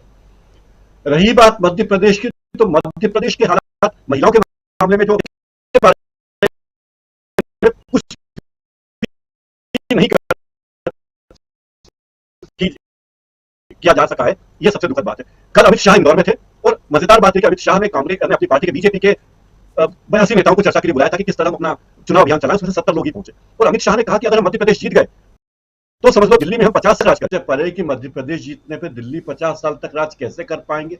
फिर उन्होंने कहा कि अगर मध्य प्रदेश हार गए, ये उनकी चिंता थी। उन्होंने कहा अगर मध्य प्रदेश हार गए, यानी 2018 अगर रिपीट हो गया, तो समझो हमारी सरकार दिल्ली में चली जाएगी। तो ये बात समझ चुके हैं वो कि अगर मध्य प्रदेश में बीजेपी सत्ता में नहीं आती तो दिल्ली की सरकार संकट में पड़ेगी। अमित शाह ने जो अपने कार्यकर्ताओं से कहा कि विजय संकल्प अभियान चलाने की बात उन्होंने कही और कहा कि अगला चुनाव हम संगठन के नाम पर लड़ेंगे, कोई नेता, न सांसद, न विधायक के नाम पर। और उन्होंने समीक्षा की और कोशिश की कि किस तरह हम 2018 में हारे। मतलब चिंता उन्हें मध्य प्रदेश की है, गृह मंत्री को मध्य प्रदेश की चिंता है, गृह मंत्री को मणिपुर की चिंता नहीं है। गृह मंत्री को संसद में बयान देने की जरूरत महसूस नहीं होती, गृह मंत्री को संसद में विपक्षी सांसदों से चर्चा करने की जरूरत नहीं लगती। लेकिन गृह मंत्री को चिंता है मध्य प्रदेश में कैसे बीजेपी सरकार बनाए। और पिछले चुनाव के नतीजों से, 2018 के नतीजों से बीजेपी बौखलाई हुई है, घबराई हुई है। तभी गृह मंत्री इस तरह के आयोजनों में शामिल होते हैं। उन्होंने अपने पार्टी के कार्यकर्ताओं को टारगेट दे दिए कि 15 अगस्त तक हर क्षेत्र में कार्यकर्ता सम्मेलन कर लीजिए और 10 अगस्त तक उसकी पूरी रिपोर्ट बना के बुधवार मुझे भेजिए। मतलब उन्हें मणिपुर की कोई चिंता नहीं।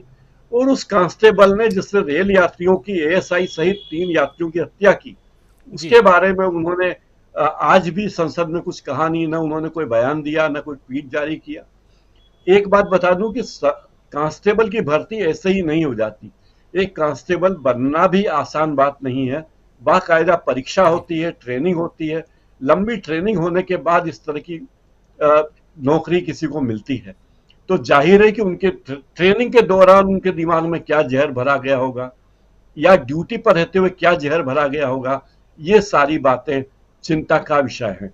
राजीव जी। जी बिल्कुल बिल्कुल।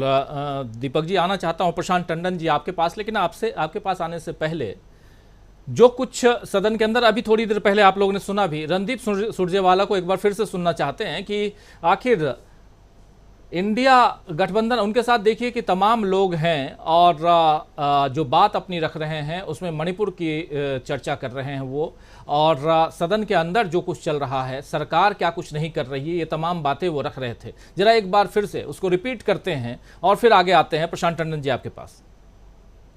ग्रस्त है मोदी सरकार, मणिपुर से प्रतिशोध ले रही है, बदला ले रही है।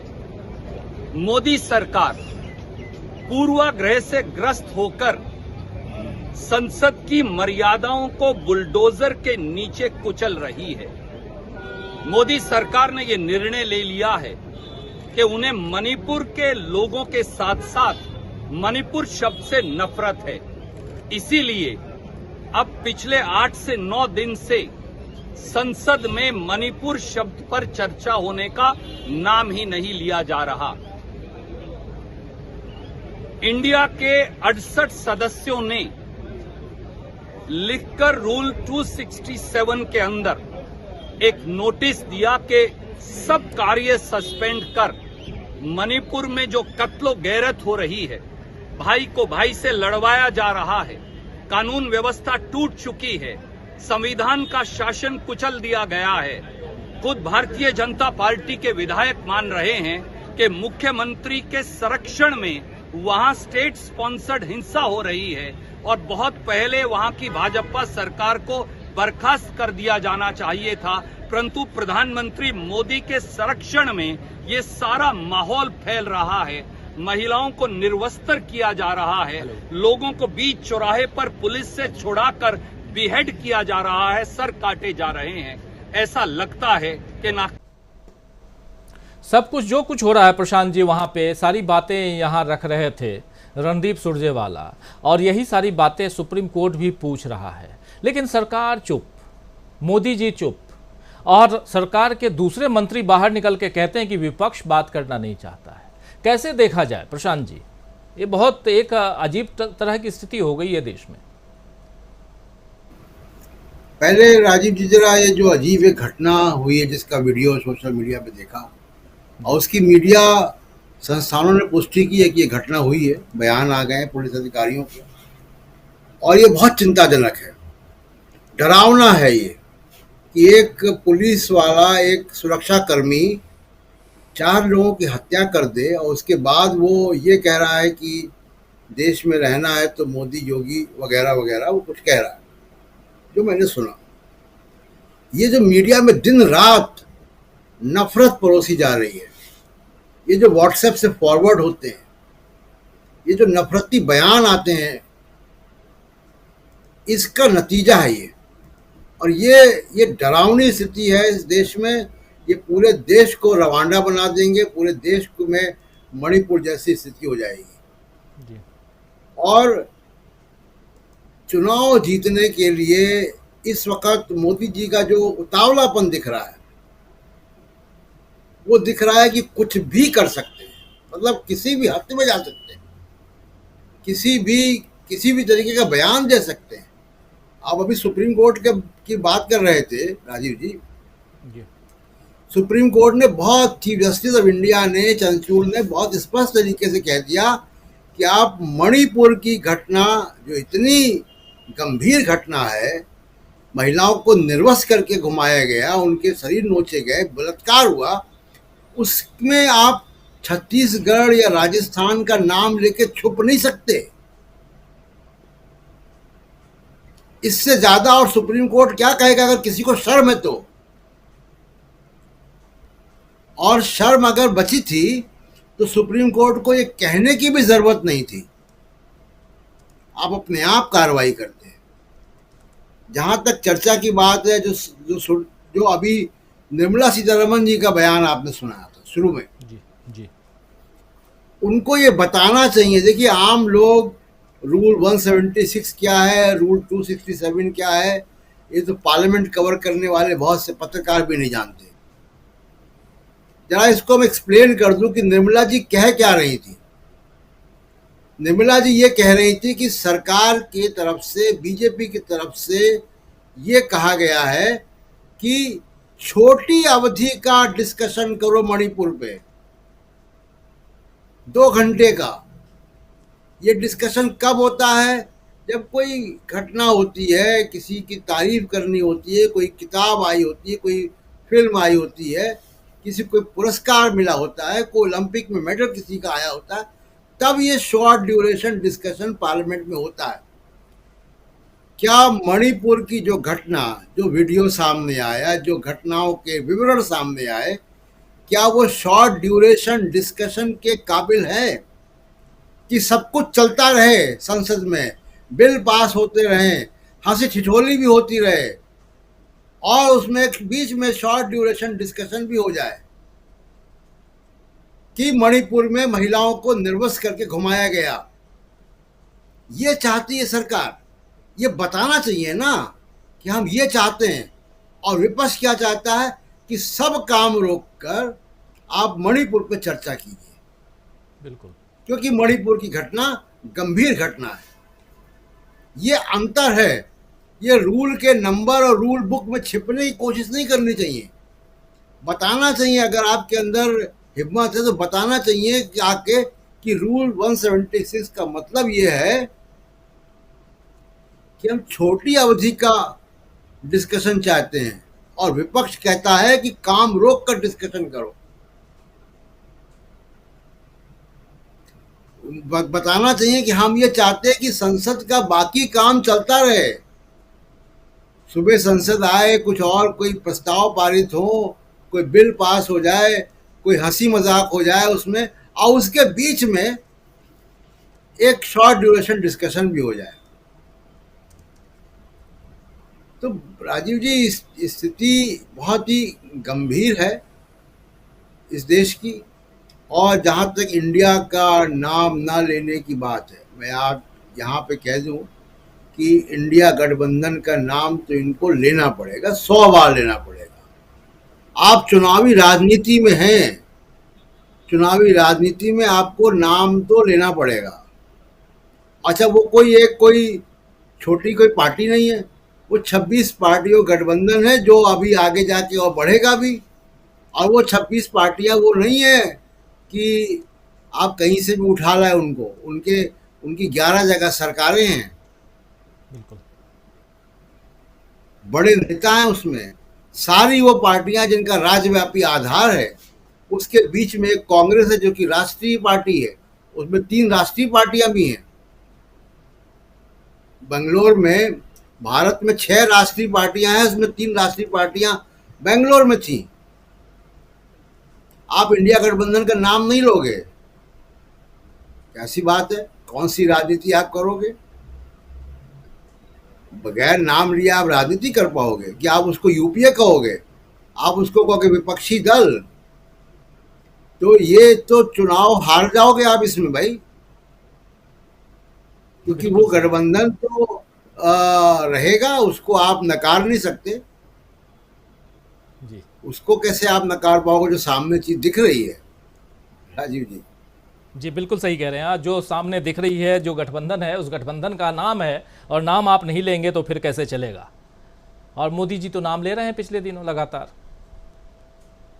और नाम ऐसा कि वो किसी अलग अलग चीज़ों से जोड़ रहे हैं। खैर, आगे आने वाले समय में देखेंगे कि कौन किसका नाम लेता है, किसका नहीं लेता है। लेकिन शेक्सपियर ने कहा है कि नाम में क्या रखा है। और जनता जो है वो समझ रही है कि वोट आगे किसको देना है, इंतज़ार कर रही है। स्वामी जी, बकौल स्वामी जी, जनता इंतज़ार कर रही है कि आने वाला वक्त जो है जल्दी बीते और चुनाव की घड़ी सामने आए। सुनील जी, आपके पास आना चाहता हूँ। सुनील जी, कैसे देखा जाए सुप्रीम कोर्ट में मामला, और अभी कई सारे मामले, कल से अगस्त का महीना शुरू हो रहा है, और अगस्त का महीना ऐसे भी बहुत परेशानी देने वाला महीना सरकार के लिए होने जा रहा है, लोग बता रहे हैं।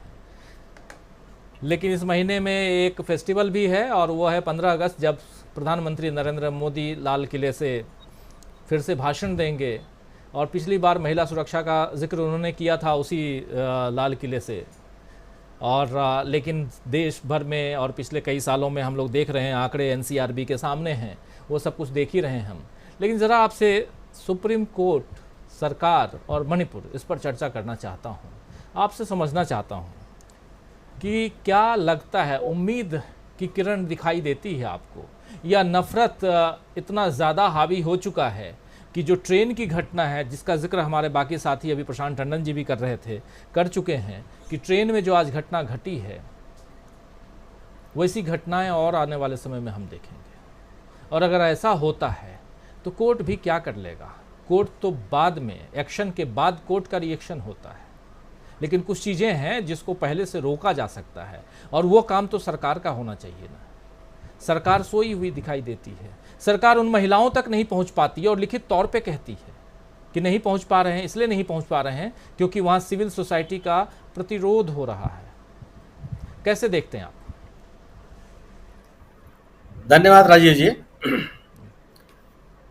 इन सभी घटनाओं को देखने का केवल एक ही नजरिया है कि सरकार फेल है।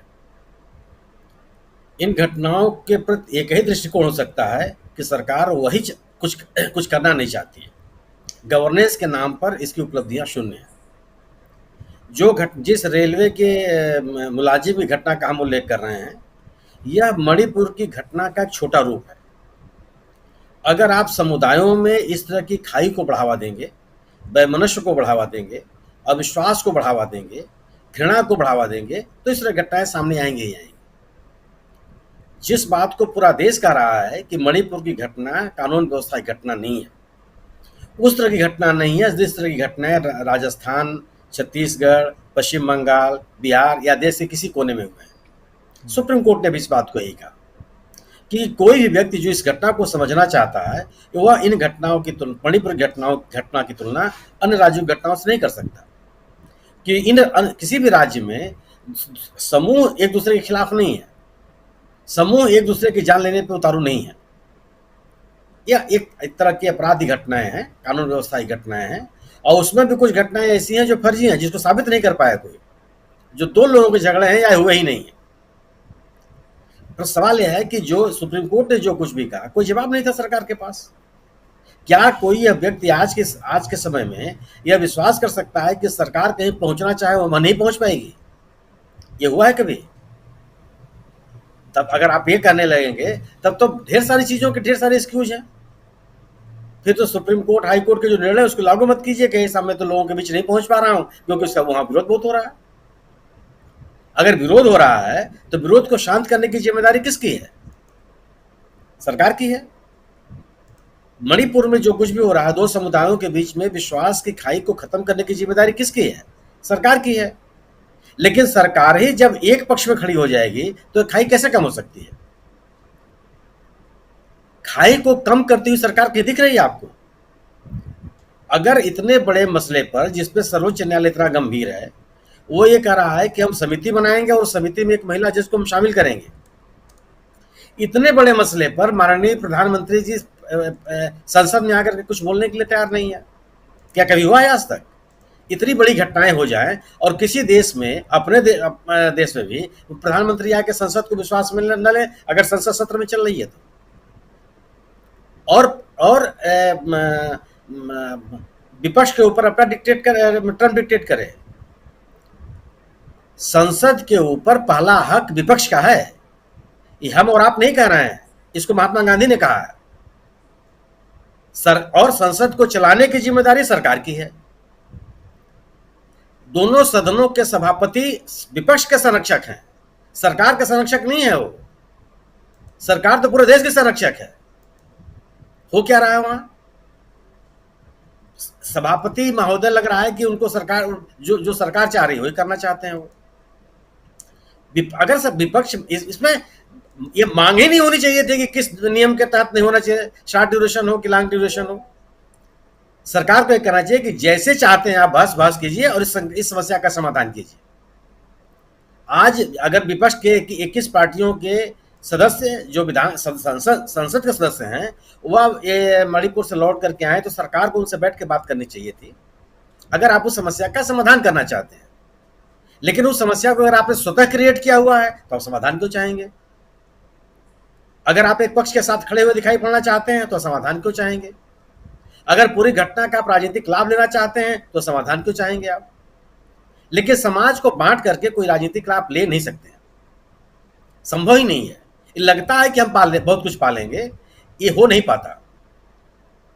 एक छोटे समूह को आप बरगला सकते हैं, छोटा समूह आपके पक्ष में जा सकता है, लेकिन पूरा का पूरा समुदाय आपके पक्ष में चला जाए घृणा के वशीभूत होकर के, ये न कभी हुआ है न कभी होगा जी। लेकिन जो सरकार का रवैया है वह बहुत ही निराशाजनक है, चिंताजनक है, क्षोभजनक है। सरकार से हम लोग सभी लोग उम्मीद करते हैं, सरकार इसी बात के लिए होते हैं, गवर्नेंस देने के लिए। सरकारें इस बात के लिए नहीं होती है कि चुप्पी साध लें, जो हो रहा है होते रहने दें, या उन तथ्यों को अलग तरह से लोगों के सामने रखें। अगर आज तक कुल 17 दिनों का सत्र है, ये संसद का सत्र 17 या 18 दिन, जिसमें से केवल आज का दिन अगर बीत गया तो हमारे ख्याल से 8-9 दिन बचे हुए हैं। उसमें विश्वास प्रस्ताव पर भी चर्चा होनी है लोकसभा के अंदर, जिसके आज तक आपने दिन तय नहीं किया। किस संसदीय मर्यादा का पालन कर रहे हैं आप? क्या लोकसभा में अविश्वास प्रस्ताव आने के बाद लोकसभा की कार्रवाई संचालित करते रहना, बिलों को पास कराना, यह संसदीय मर्यादा है? जिस सरकार के खिलाफ विपक्ष अविश्वास प्रस्ताव प्रस्तुत कर दे और लोकसभा के अध्यक्ष उसको स्वीकार कर लें, उसके बाद उस पर बहस की तिथि न तय हो पावे, या कभी आज तक इसको संसदीय मर्यादा है? नियमों के आड़ में कर सकते हैं आप, नियमों के अनुसार 10 दिन के भीतर चर्चा होनी चाहिए, लेकिन मर्यादा क्या कहती है? मर्यादा तो कहती नहीं। और आज तक ये 28वां अविश्वास प्रस्ताव है, क्या आज तक कभी हुआ है क्या? और किस प्रधानमंत्री ने ऐसी घटनाओं पर आकर के सदन को विश्वास में नहीं लिया? ये अपनी पार्टी के ही प्रधानमंत्री जी का संज्ञान ले लें। 2001 में इसी मणिपुर की घटना को लेकर के अटल बिहारी वाजपेयी का रवैया क्या था? किस तरह से उन्होंने पूरे देश को विश्वास में लेने की कोशिश की। इस तरह की घटनाएं जब सामने आती है, आप याद कीजिए वो तहलका वाली घटना जिसमें रक्षा सौदों के घोटाले को लेकर के तमाम तथ्य सामने आए थे। अटल बिहारी वाजपेयी जी ने आकर के लोकसभा में बयान दिया कि नहीं दिया, सरकार का पक्ष रखा कि नहीं रखा। उन्होंने तो नहीं कहा कि नहीं, बस इस विषय पर आप चिल्लाते रहिए, कुछ भी हम नहीं बोलेंगे। संसद की एक मर्यादा है, संसद इस देश के लोगों की प्रतिनिधि है। संसद बोलना मतलब लोगों के साथ बातचीत करना, लोगों के साथ। अगर इस देश के लोगों को ही आप विश्वास में नहीं लेंगे तो किसको विश्वास में लेंगे? तो न तो संसदीय मर्यादाओं का पालन हो रहा है, संसद सदस्यों के बीच जो उठाए गए सवालों का आप जवाब दे रहे हैं, और एक अनाप शनाप बात। कौन विश्वास कर लेगा आपसे कि विपक्ष नहीं तैयार है बात करने के लिए? जो विपक्ष आप राज्यसभा में कितने सदस्यों ने अब तक, कितने सदस्यों की नोटिस मिल चुकी है अब तक? आज का समोताज आंकड़ा कि 60 या 65 तो आज लोगों ने नोटिस दिया है। किस पे आप चर्चा कीजिए। लगातार जिस दिन से संसद का सत्र शुरू हुआ है, इस मुद्दे को लेकर के संसद सदस्यों की नोटिस मिल रही है राज्यसभा में, और अब लोकसभा में तो विश्वास प्रस्ताव भी आ गया है, उसमें तो विस्तार से चर्चा होनी है। लेकिन न तो वहां भी आप चर्चा शुरुआत कर रहे हैं, चर्चा शुरू कब करेंगे ना उसका संकेत आप दे रहे हैं, और न राज्यसभा में चर्चा शुरू कर रहे हैं। राज्यसभा में अपने मन से कह देंगे आप कि हम तो अल्पकालिक बहस करने के लिए तैयार हैं। अरे मांग जिसकी है उसकी वो तो आप करेंगे ना, उसके अनुरूप तो आप निर्णय लेंगे, वो तो आप कुछ कर नहीं रहे हैं। सुप्रीम कोर्ट में जो कुछ हो रहा है वह सरकार के लिए भी चेतावनी है, और उन किसी लोगों के लिए चेतावनी है जो गवर्नेंस के जिनके ऊपर जिम्मेदारी है सुप्रीम, और जो लोग इस तरह की घटनाओं पर राजनीतिक बयानबाजी करते हैं। सरकार ने 6 मुद्दों पर उनसे जवाब मांगा है। आपके एफिडेविट से नहीं काम चलने वाला है कि जो आपने एफिडेविट दिया और सरकार सुप्रीम कोर्ट ने मान लिया, और पूछा उनसे सब कुछ कि कितने एफआईआर आपने जीरो से दाखिल किए हैं, अब तक कितने लोगों को आपने गिरफ्तार किया है, शांति बहाली के लिए आपने क्या किया है, जो लोग राहत शिविरों में रह रहे हैं उनके लिए आपने क्या किया है। तमाम तरह के 6 मुद्दों पर से एफिडेविट मांगा है, और कल ही मांगा है। सुप्रीम कोर्ट ने जो कुछ भी किया है यह भी सरकार के लिए एक तरह का संदेश है। एक जो बात महाराष्ट्र की हो रही थी राजीव जी, जिसपे आपने कहा कि शरद पवार जी के ऊपर हम लोग जो बात करते हैं, निश्चित रूप से पुरानी घटना है, अरे पुरानी तिथि है, और शरद पवार जी विपक्ष के साथ ही रहेंगे। लेकिन कुछ घटनाओं का बड़ा असर पड़ता है। जैसे आप याद कीजिए, इसी लोकसभा में मुलायम सिंह जी ने कहा था कि मैं चाहता हूं कि दोबारा प्रधानमंत्री बने नरेंद्र मोदी जी। मुलायम सिंह यादव कभी भारतीय जनता पार्टी की राजनीति नहीं करते रहे। मुलायम सिंह यादव कभी भारतीय जनता पार्टी के पक्ष में नहीं खड़े हो सकते थे। सदाशयता में दिया गया बयान आज तक विपक्ष के खिलाफ प्रयोग में होता है। कई चीजें जो दिखाई पड़ती हैं उसका संदेश चला जाता है लोगों के बीच में। मुलायम सिंह जी कभी नहीं चाहेंगे, अब तो दिवंगत हैं वो, उन्होंने इस सांप्रदायिकता के खिलाफ अपनी पूरी जीवन लड़ाई लड़ी है और समाजवाद के लिए लड़ाई लड़ी है, सामाजिक जागरूकता के लिए लड़ाई लड़ी, सामाजिक न्याय के लिए लड़ाई लड़ी है। लेकिन सदाशयता में एक बयान उन्होंने दिया लोकसभा में, और यह बयान उनके मृत्यु पर्यंत भी विपक्ष का पीछा करता चला रहा है और उससे मुक्त नहीं हो सकता।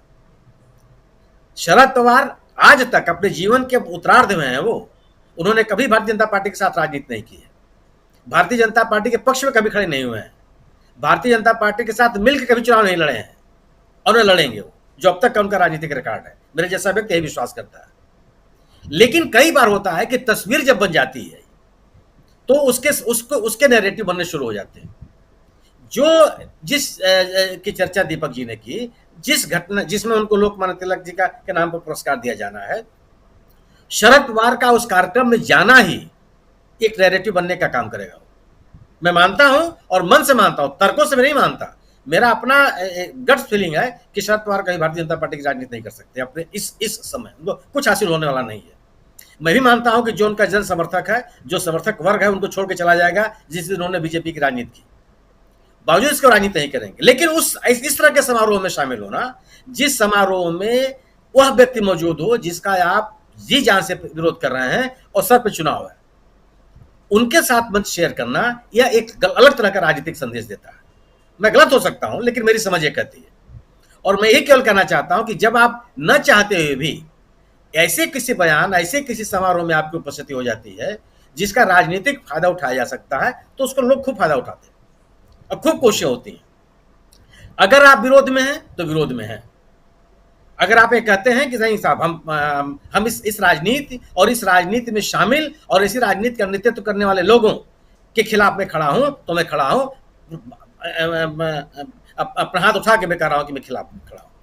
तो जब आप खड़े होते, हर तरह से खड़े होते हैं, तो फिर ऐसा कोई मौका आपको नहीं देना चाहिए जिससे यह नैरेटिव निकालने की कोशिश की जाए कि आप कभी भी इन लोगों के साथ भी आप खड़े हो सकते। मोदी जी तो उनको गुरु कहते हैं अपना, शरद पवार जी को, कि हमारे राजनीतिक गुरु हैं वो, कितनी बार उन्होंने कहा है। लेकिन उस गुरुत्व को उन्होंने स्वीकार कभी नहीं किया कि हाँ मैं गुरु हूं उनका। शरद पवार जी को नरेंद्र मोदी से मिलने में कभी हिचकिचाहट नहीं रही, प्रधानमंत्री से हमेशा मिलकर उन्होंने कहा भी कि प्रधानमंत्री से हम नहीं मिलेंगे तो किससे मिलेंगे। लेकिन भारतीय जनता पार्टी की राजनीति उन्होंने कभी नहीं की और उन्होंने हमेशा कहा कि मैं किस मुद्दे पर प्रधानमंत्री से मिला। उनकी मुलाकातों का किस तरह से फायदा उठाने की कोशिश की गई है हम और आप सभी भली बात जानते हैं। ये तो खुले आसमान के नीचे एक समारोह होगा जिसमें प्रधानमंत्री जी आपके द्वारा सम्मानित किए जा रहे होंगे। क्या जिस व्यक्ति का आप विरोध कर रहे हैं, जिसको राजनीति में मुख्य धारा में आप देखना नहीं चाहते, सत्ता में नहीं देखना चाहते, उस व्यक्ति का आप सम्मान क्यों करने जाएंगे? सामान्य व्यक्ति मन में सवाल पैदा होता है। केवल इस लिहाज से बात जो चर्चा में है कि शरद पवार जी को वहां जाना चाहिए या नहीं जाना चाहिए। मेरे जैसे व्यक्ति के समझ में कि इस तरह के किसी समारोह में नहीं जाना चाहिए जिसमें ऐसी पार्टी के नेता का महिमा मंडन हो रहा हो जिसके खिलाफ में आप खड़े हैं, जिसके सत्ता के खिलाफ आप लड़ाई लड़ रहे हैं। यह आज जो स्थिति पूरे देश में बन गई है, इस दौर में इस सरकार की पार्टी, इस पार्टी के नेताओं के खिलाफ जो संघर्ष की स्थितियां हैं, उसमें कहीं भी शिथिलता वो जनता के मन में एक तरह का शंका पैदा करेगी। यह लड़ाई जितनी गंभीर होगी, भारतीय जनता पार्टी और सत्तारूढ़ दल के सामने उतनी ही ज्यादा चुनौतियां खड़ी होती चली जाएंगी और किसी भी तरह का संशोधन और किसी भी तरह की नरमी इस पूरी की पूरी लड़ाई को कमजोर करेगी। जी आना चाहता हूं अमलेंदु उपाध्याय जी। अमलेंदु जी जुड़े हैं हमारे साथ। अमलेंदु जी, आपसे भी समझना चाहता हूं क्या कुछ देख रहे हैं आप। मणिपुर को लेकर के हम चर्चा कर रहे हैं हम कि जो कुछ चल रहा है देश में, उससे कहीं ना कहीं मोदी सरकार अब संकट में दिखाई दे रही है और अगस्त का महीना अब सामने है। अगस्त के महीने में बहुत कुछ होना है। 4 अगस्त को, अभी से ठीक 4 दिन बाद, राहुल गांधी के केस पर भी सुनवाई है और 15 अगस्त भी इसी अगस्त में ही है। मोदी जी इंडिया का नाम लेने से अब उनके लोग तो डरने लगे हैं, लेकिन मोदी जी इंडिया का नाम लेते हैं और क्विट इंडिया से लेकर इंडियन मुजाहिदीन तक बात करते हैं। ज़रा आपसे समझूं कि आपको लगता है कि मणिपुर का संकट जो है वो हल हो जाएगा सुप्रीम कोर्ट के नकेल कसने के बाद?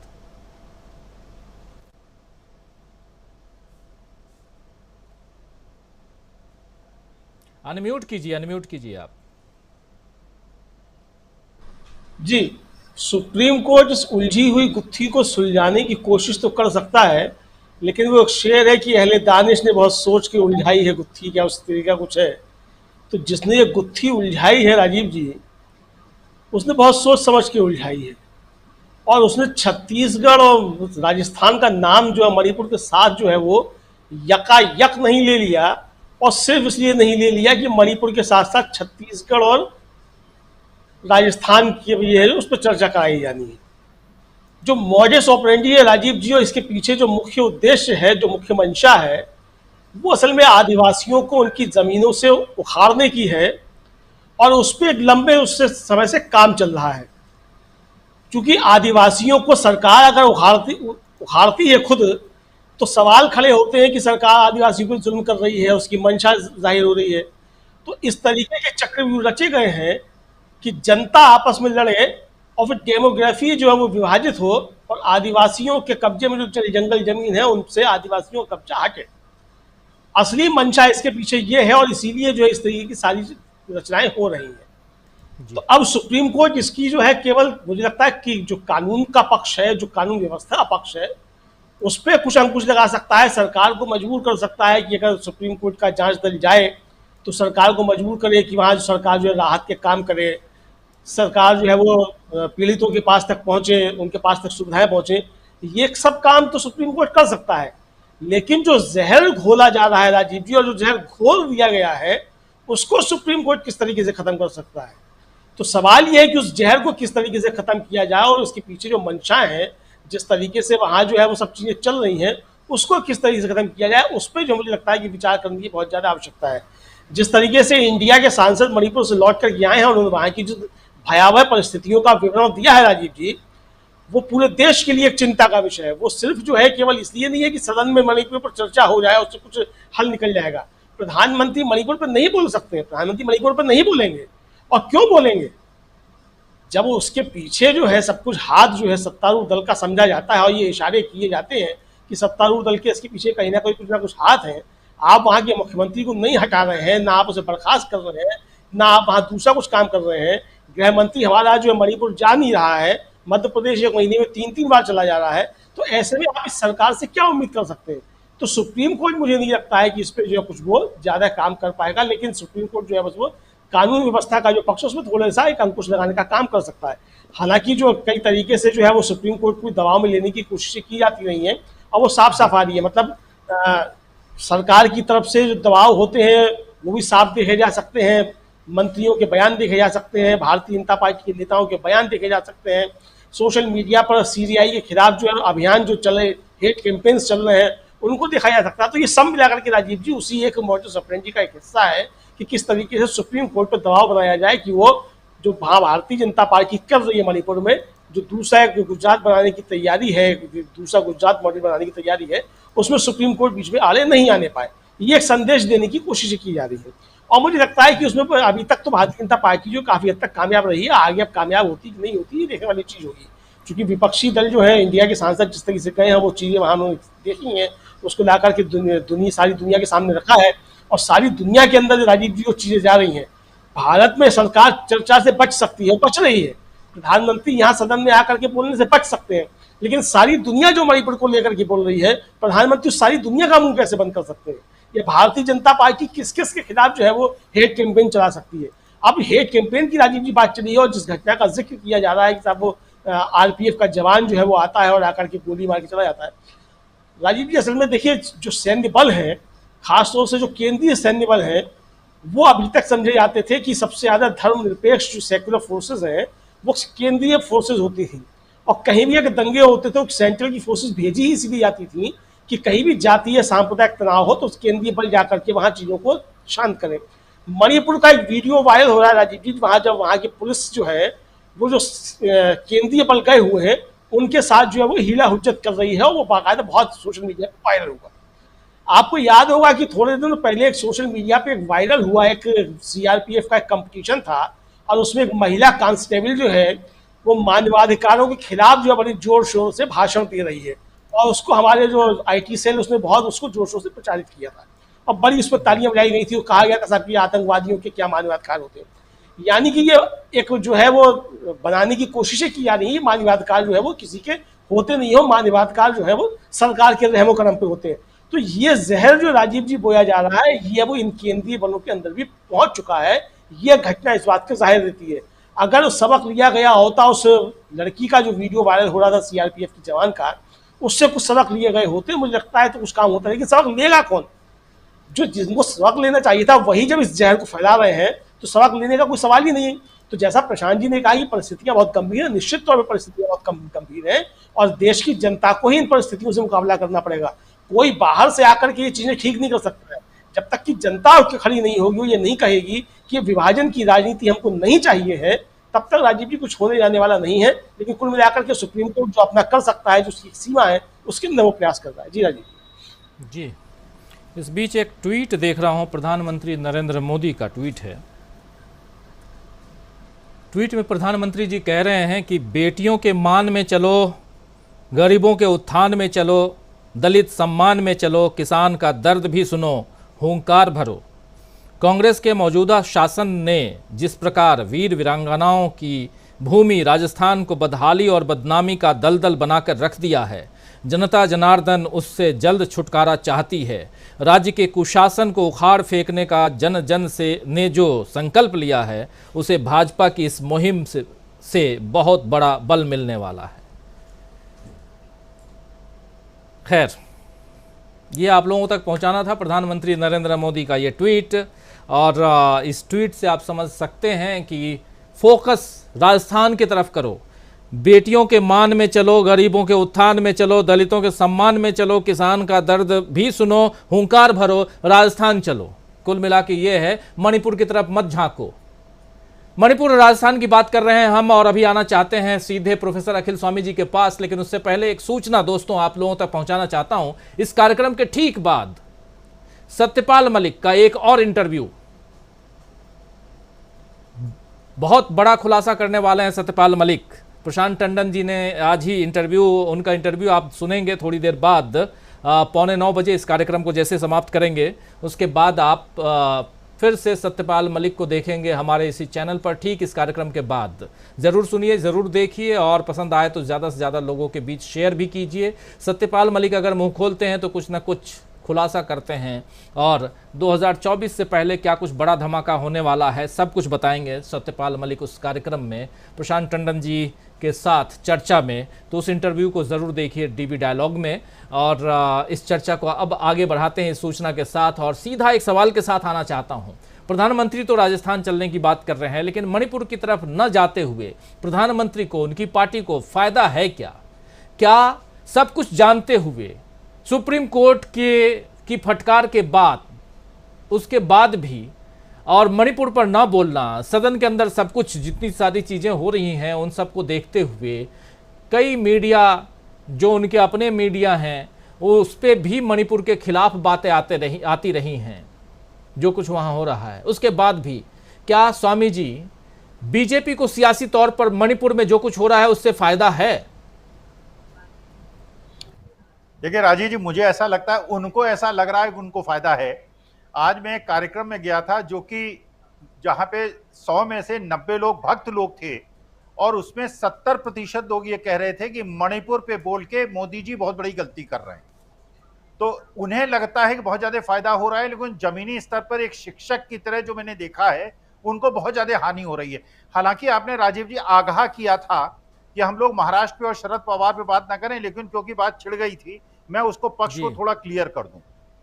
देखिए, ये जो कार्यक्रम हो रहा है ये रोहित तिलक कर रहे हैं, और रोहित तिलक बाल गंगाधर तिलक के खानदान के हैं और कांग्रेसी हैं, कट्टर कांग्रेसी हैं।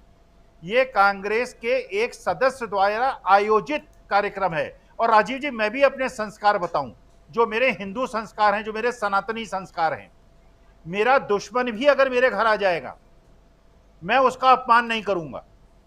और वो आ रहे हैं शरद पवार के महाराष्ट्र में, जो शरद पवार का राज्य है, महाराष्ट्र।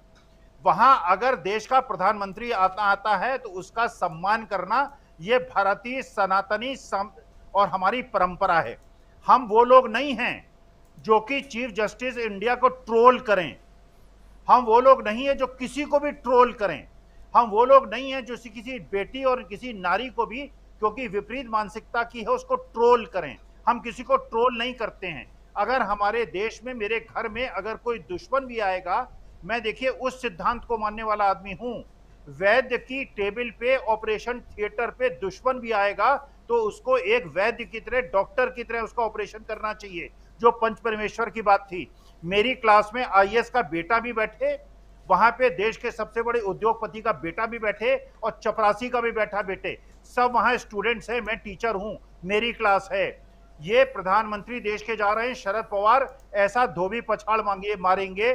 मैं आपको, आपके श्रोताओं को बता दूं, इतना बड़ी दांव मारेंगे कि इतना नैरेटिव बना लें, ये अपने गोदी मीडिया के माध्यम से नैरेटिव बना लें। शरद पवार को जितना भी बदनाम कर लें, जिस प्रकार का शरद पवार दांव मारेंगे उनका तिलक लगाने के बाद, क्योंकि गंगाधर तिलक के कार्यक्रम में जा रहे हैं, और उसके बाद जो दांव मारेंगे और बंबई की जो मीटिंग होगी, सारा नैरेटिव धराशायी हो जाएगा। और शरद पवार आप देख लीजिएगा, महाराष्ट्र के अंदर अगर 15 सीट भी बीजेपी और ये जो आपके शिंदे साहब हैं, इनका एक भी मेंबर ऑफ पार्लियामेंट जीत गया तो बहुत बड़ी बात होगी। अजीत पवार के शायद 1-2 लोग जीत जाएं। आप देखिएगा शरद पवार ने जो दांव खेला है, पहले नैरेटिव बनाइए, उस नैरेटिव को ये धराशायी कर देंगे शरद पवार। जी जी, शरद पवार का जिक्र खैर अभी पिछले दिनों लगातार और हो रहा है। मेरा इसमें सिर्फ एक सबमिशन ये है कि हो ये रहा है कि इंडिया बनने के बाद ये नैरेटिव सेट करने की कोशिश हो रही है।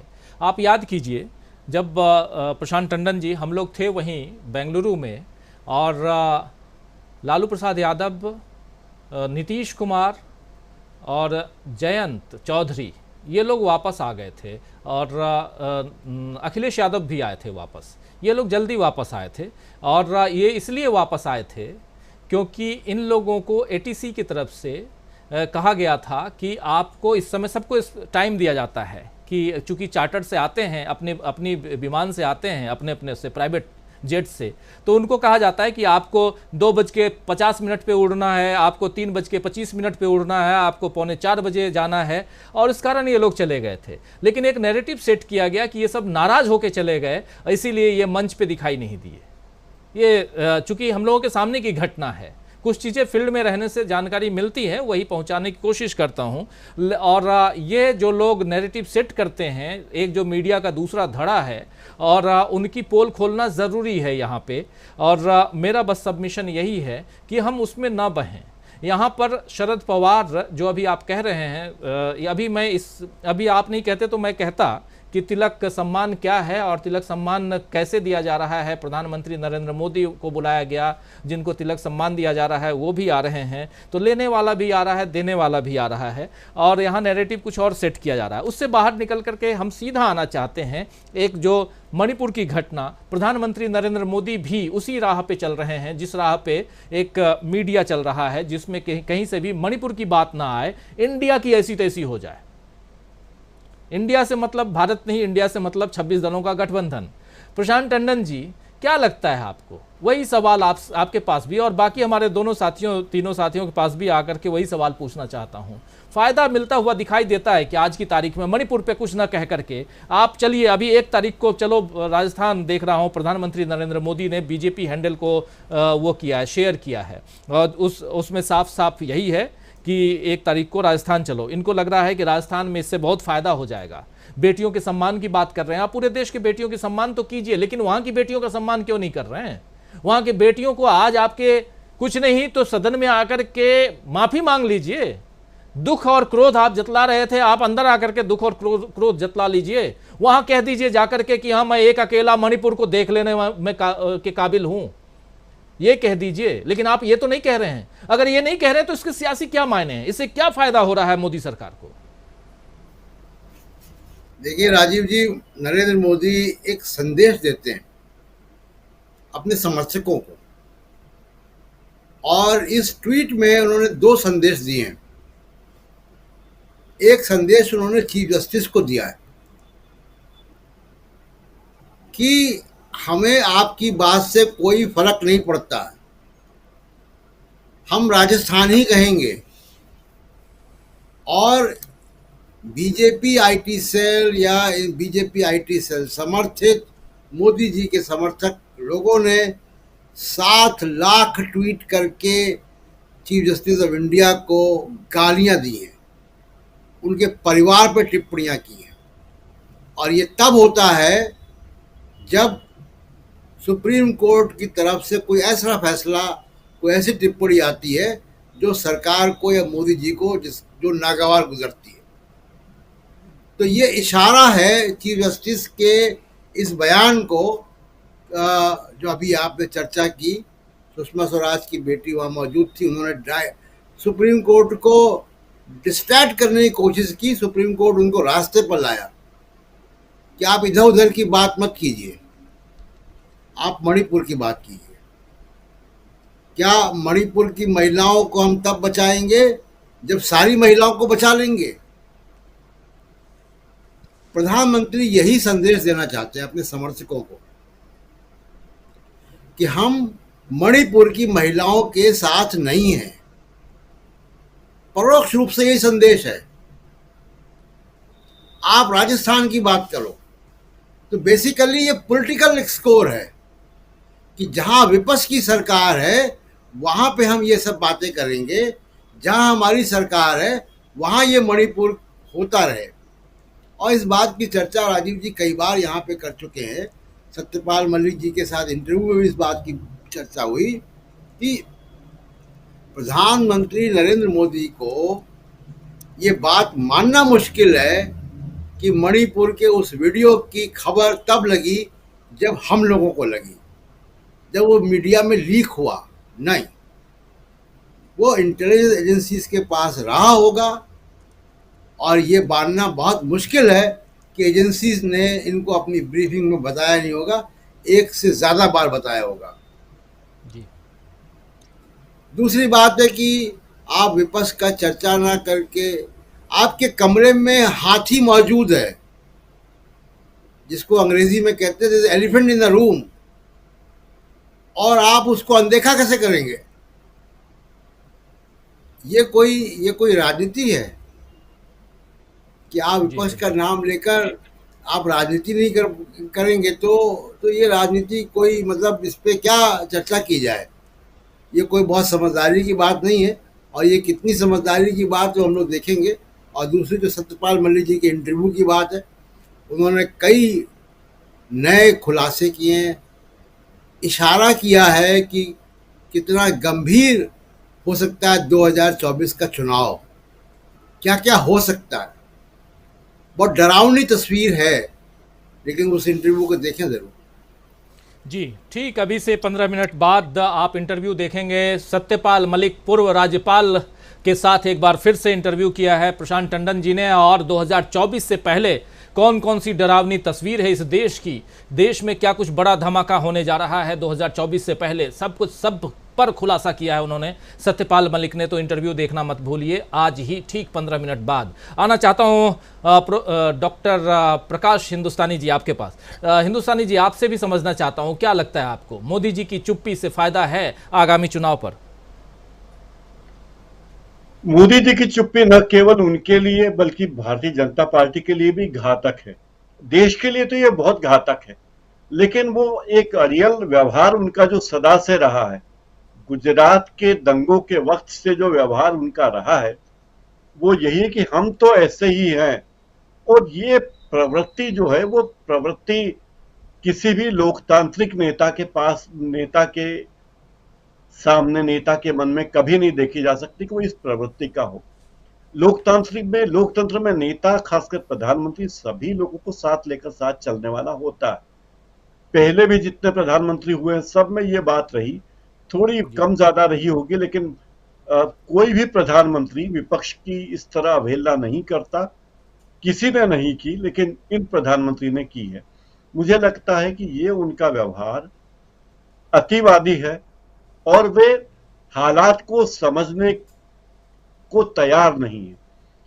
दूसरी बात, वे हर मामले का राजनीतिकरण करना चाहते हैं, और एक प्रवृत्ति जो होती है एक अधिनायक की कि हम तो किसी की बात सुनेंगे ही नहीं, और हमने जो कहा वही सत्य है, और हमारे राज्य में कुछ भी गलत नहीं हो सकता, नहीं हो सकता, नहीं हो सकता, ये उनकी अवधारणा है, जो पूरी तरह गलत है। ऐसा नहीं करना चाहिए था उन्हें, और इससे उनका भी नुकसान है, पार्टी का नुकसान है, सबसे बड़ी बात लोकतंत्र का नुकसान है। लोगों के मन में ये विश्वास बैठेगा कि कभी इसी प्रणाली में कोई तानाशाह टाइप व्यक्ति भी प्रधानमंत्री बन सकता है, जो लोगों की अनदेखी करेगा। तो ये सबके लिए घातक है, उनके खुद के लिए भी घातक है, लेकिन वो अभी समझने को तैयार नहीं, क्योंकि कहावत है विनाश काले विपरीत बुद्धि। राजीव जी। जी जी, विनाश काले विपरीत बुद्धि। लेकिन इस विनाश काले विपरीत बुद्धि से भी कुछ फायदा नजर आ रहा है क्या? क्या कहेंगे सुनील शुक्ला जी? क्या वही सवाल, मणिपुर पर चुप्पी, और चुनावी राज्य है राजस्थान, राजस्थान की बात कर रहे हैं, 1 तारीख को जयपुर चलो के नारे बुलंद करने की कोशिश हो रही है, लेकिन जो बात यहाँ आ रही थी, जो प्रशांत टंडन जी कह रहे हैं कि 2 मैसेज देने की कोशिश है कि मणिपुर पर चुप रहेंगे और राजस्थान पे बात करके हम आपकी भी अवहेलना करेंगे। सीधा आप कह रहे हैं कुछ और, हम कुछ और कह रहे हैं, जनता हमारी बात सुनेगी, क्योंकि हम देश के सबसे पॉपुलर प्रधानमंत्रियों में से एक हैं। अगर हमारे डीएनए में डेमोक्रेसी है तो मणिपुर की घटना का कोई राजनीतिक लाभ नहीं मिल रहा है, बल्कि नुकसान हो रहा है।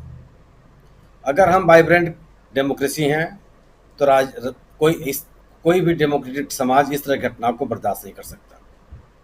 अगर हम एक मजबूत लोकतंत्र हैं तो सरकारों का गैर जिम्मेदाराना रवैया आम आदमी को पसंद नहीं आ सकता। अगर लोकतंत्र में हमारी आस्था है तो सरकार के अपने दायित्वों से भागने को कोई भी आदमी माफ नहीं कर सकता। सवाल यह है कि आप राजस्थान की घटना का उल्लेख करें, बिल्कुल आप प्रधानमंत्री हैं, आपको उल्लेख करने का अधिकार है, लेकिन अगर उन घटनाओं में राज्य सरकार की वही लापरवाहियां सामने हैं जो मणिपुर में हुई हैं, आपका आदेश सर माथे पर, आपकी राजनीतिक मुहिम सर माथे पर। क्या राजस्थान की सरकार ने उस राज्य में महिलाओं के खिलाफ या किसी भी अपराध के खिलाफ हुई घटनाओं को लेकर के इस तरह की लापरवाही बरती है? आपको गंभीरता से इसको उठाना चाहिए। जिस घटना का आप उल्लेख करते हैं उस घटना में शामिल लोग किस राजनीतिक दल से संबद्ध थे, यह बात तो जांच से पुलिस ने बताया था जी। उस राजनीतिक दल ने उन आरोपियों के खिलाफ अपने स्तर से कौन सी कार्रवाई की? कानूनन कार्रवाई जो हो रही है सो हो ही रही है। एक रीजनेबल टाइम के भीतर वो गिरफ्तार कर लिए गए और एक रीजनेबल टाइम के भीतर कोर्ट में उसमें चार्जशीट भी दाखिल कर ली गई। तो एक चीज जिसका कोई आधार नहीं है, जिसको लेकर के राज्य सरकार वहां सक्रिय है, जनता भी उन तभी तथ्यों से परिचित है, उस पर आप एक माहौल बनाने का प्रयास कर रहे हैं। तो बिना आधार के कौन सा माहौल बना लेंगे आप? और एक ऐसी घटना जो पूरी दुनिया की नजर में है, इस देश का सर्वोच्च न्यायालय, इस देश के 21 राजनीतिक दल, इस दुनिया के तमाम लोकतांत्रिक देश जिस मुद्दे पर लेकर के गंभीर हो चुके हैं और अपनी बात कर रहे हैं, उस मुद्दे पे आप बोलेंगे नहीं। तो दोनों तथ्य सामने हैं। क्या लोगों को ये बातें समझ में नहीं आती? अगर आप इस देश के लोगों को, जनता के प्रतिनिधियों को ही विश्वास में नहीं लेंगे, इस देश की सबसे बड़ी पंचायत को ही विश्वास में नहीं लेंगे, तो आपकी बात को कौन विश्वास करेगा? और कैसे इस बात को गंभीरता से लिया जाए कि जो आप राजस्थान में कर रहे हैं वो गंभीरता से आप कर रहे हैं, वहां आप राजनीति नहीं कर रहे हैं, राजनीतिक लाभ के लिए आप उस तरह के बयानबाजी नहीं कर रहे हैं। क्या राजस्थान में वही हालात है जो मणिपुर में है? क्या ये लोगों की समझ में नहीं बात आती? क्या राजस्थान की घटनाओं को लेकर आप खुद बताइए ना कि राजस्थान की घटनाएं अगर इतनी गंभीर थी जितनी मणिपुर की घटनाएं गंभीर हैं, तो भारतीय जनता पार्टी विपक्ष की पार्टी के रूप में राजस्थान में कौन सा माहौल खड़ा कर दिया था? बिल्कुल, कौन सा डेलीगेशन गया था वहां पर? लेकिन आज मणिपुर में तो इस देश के 21 राजनीतिक दल गए हैं।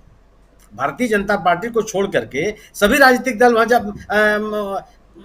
जो आग से पीड़ित लोग हैं उनसे जाकर के उन्होंने मुलाकात की, उनके साथ साथ अपनी संवेदनाओं को साझा करने का प्रयास किया। आप चुप्पी साध करके विषय की गंभीरता को कम नहीं कर सकते। आपको लगता है कि हम चुप रहेंगे तो लोग इस विषय को भूल जाएंगे। गंभीर चोट जब तक पूरी तरह से ठीक नहीं हो जाएगा वो हरा होता ही रहेगा। और उस चोट को जो मणिपुर में लगी हुई है उसको सामान्य करने की कोशिश राज्य सत्ता की तरफ से कुछ नहीं हो रहा है। न केंद्र सरकार की ओर से न राज्य सरकार की ओर से। अगर राज्य और केंद्र सरकारें दोनों ही इस विषय को लेकर इतनी गंभीर होती तो सुप्रीम कोर्ट का हस्तक्षेप करने की आवश्यकता नहीं थी। आज भी सुप्रीम कोर्ट में आप खड़े होकर कहते कि नहीं साहब हमने इतनी चीजें कर ली हैं, स्थिति हम सामान्य बहाल कर रहे हैं। क्या कितना हमारे पास 30-35 लाख जनसंख्या है मणिपुर की, 1 लाख वहां केंद्रीय अर्धसैनिक बल है। क्या इस राज्य के किसी देश में राज्य में ये स्थिति है? क्या राजस्थान में इतने ही केंद्रीय अर्धसैनिक बल तैनात किए गए हैं? क्या छत्तीसगढ़ में इतने ही इसके आधे भी तैनात किए गए हैं? कैसे किसी बात की आप इस तरह की तुलना कर सकते हैं आप? क्या राजस्थान के किसी जिले में, छत्तीसगढ़ के किसी इलाके में, मध्य प्रदेश के किसी तहसील में समूह, एक वर्ग, एक जात के लोग अपनी रक्षा करने के लिए सड़कों पर घूम रहे हैं? ऐसा तो नहीं है। दो अलग अलग चीजों, अपराध है। महिलाओं के खिलाफ होने वाले अपराध को तो कताब नहीं समर्थन किया जा सकता, बल्कि उसमें शामिल लोगों के खिलाफ गंभीर से गंभीर कार्रवाई होनी चाहिए। लेकिन दो घटनाओं की तुलना करके आप अति संवेदनशील घटना के असर को कम नहीं कर सकते। जितनी गंभीरता से मणिपुर की घटना को लिया जाना चाहिए था, यह बहुत ही अफसोसजनक है कि न तो राज्य सरकार ने और न ही केंद्र सरकार ने इसको गंभीरता से लिया, और आज भी उस पर गंभीर नहीं है। और आप उस पूरे मुद्दे को लोगों का ध्यान हटाने का प्रयास कर रहे हैं। अगर संसद सदस्य संसद सदस्य जनता के प्रतिनिधि हैं, आप क्यों नहीं बहस करते? उसको नियमों में क्यों जा रहे हैं उसको कि नहीं थोड़े समय के लिए आप बातचीत कीजिए? क्यों थोड़े समय के लिए बात कीजिए? क्या वो विषय थोड़े समय पर बात करने के लिए है? क्या वो ऐसा विषय है कि 2-4 मिनट चर्चा करके 1-आध घंटे चर्चा करके छोड़ दिया जाए?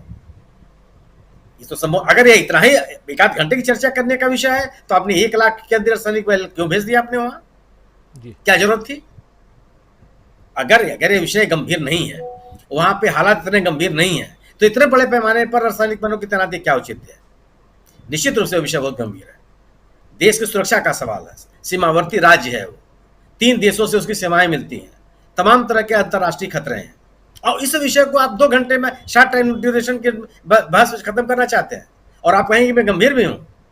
देश की सरहद को बचाने के लिए, लोगों के को एकताबद्ध रखने के लिए, देश को मजबूत बनाने के लिए, देश को 21वीं शताब्दी में ले जाने के लिए आप प्रतिबद्ध हैं, और आपका करतूत यह होगी।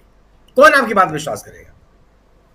आप किसी भी राज्य सरकार की आलोचना कीजिए, एक राजनीतिक दल के रूप में आपको हक है, लेकिन अपनी इन आलोचनाओं से आप उन तथ्यों को अनदेखी मत कीजिए जो आपके खिलाफ भी लग रहा है। मणिपुर की घटना अति महत्वपूर्ण घटना है, और इस सभी के लिए महत्वपूर्ण है। सरकार को भी सरकार की तरफ से जो इस तरह में लापरवाही दिखाई पड़ रही है वो बहुत अफसोसजनक है। जी बिल्कुल अफसोसजनक है मणिपुर की घटना। क्लोजिंग कमेंट चाहूँगा दीपक जी।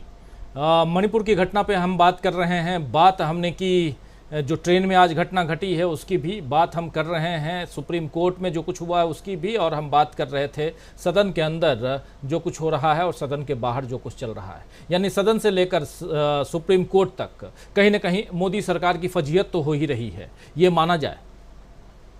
जी राजू जी, देखिए केवल 5 मिनट बचे हैं और एक बहुत महत्वपूर्ण इंटरव्यू जो है हम पेश करने जा रहे हैं। मैं नहीं चाहता कि बहुत लंबा समय लूं, लेकिन मैं 1 मिनट के अंदर ये बात खत्म करना चाहूंगा कि दरअसल मोदी अब ऐसी जगह पर पहुंच गए हैं कि जहां उनके पास न तो बोलने के लिए कुछ रह गया है, और अगर वो बोलेंगे तो और बड़ी मुसीबत अपने लिए खड़ी करेंगे। आप देखिए कि केवल 36 सेकंड जो है, जब उन्होंने अपना संबोधन दिया संसद भवन के बाहर आकर, उन्होंने एक दूसरा बवाल खड़ा कर दिया। तो मुझे ऐसा लगता है कि उनको अंदरूनी तरीके से भी समझ में आई होगी, या उनके यहाँ कुछ 2-4 समझदार लोग होंगे, उन्होंने कहा होगा कि अब आपको इसमें आगे नहीं बोलना है, क्योंकि अब संसद के अंदर कुछ भी बोलने का मतलब है अपने खुद के ही कपड़े उतारना। उन्हें सरकार की चिंता नहीं है या देश की चिंता नहीं है, उन्हें एक तो अपने आप को जो है वो बेनकाब कर देंगे, और साथ ही साथ उनके सबसे नजदीकी जो मंत्री हैं, ये अमित शाह के ऊपर भी एक तरह से समझिए कि उनका भी अयोग्यता का पर्दाफाश हो जाएगा। इसलिए खुद चाहेंगे कि अब जहां तक मौन रखा गया है, इसी मौन को जो है वो जारी रखा जाए। अपने आप को आगे फंसाने की वो कोई कोशिश नहीं करेंगे, और ये एक स्ट्रेटजी जो उनको मिली है, अब ये फायदा होगा कि नहीं होगा आगे की बात है, लेकिन इसके अलावा उनके पास और कोई चारा नहीं रह गया है कि वो दूसरे राज्यों को सामने खड़ा करें और बताएं कि वहां भी देखिए ऐसा हुआ है। लेकिन हालांकि हम कह चुके हैं कि ये बात बड़ी हास्यास्पद है, लोगों को बात समझ में आ रही है और ये बात उनकी चल नहीं रही, लेकिन अब उनके पास यही एक चाल रह गई है जिसको वो लगातार इसी को कंटिन्यू करेंगे, ऐसा मुझे लगता है राजीव जी। जी बिल्कुल बिल्कुल सही कह रहे हैं। मणिपुर की घटना सुप्रीम कोर्ट में हो चाहे संसद में हो, लेकिन जनता सब कुछ देख रही है और दुनिया के दूसरे संसदों में हमने देखा इसकी भर्त्सना हुई। लोग जो हैं दुनिया भर में मणिपुर को लेकर के चर्चा कर रहे हैं, लेकिन प्रधानमंत्री जी को मणिपुर से ज़्यादा राजस्थान, छत्तीसगढ़ और दूसरे राज्य ये याद आ रहे हैं।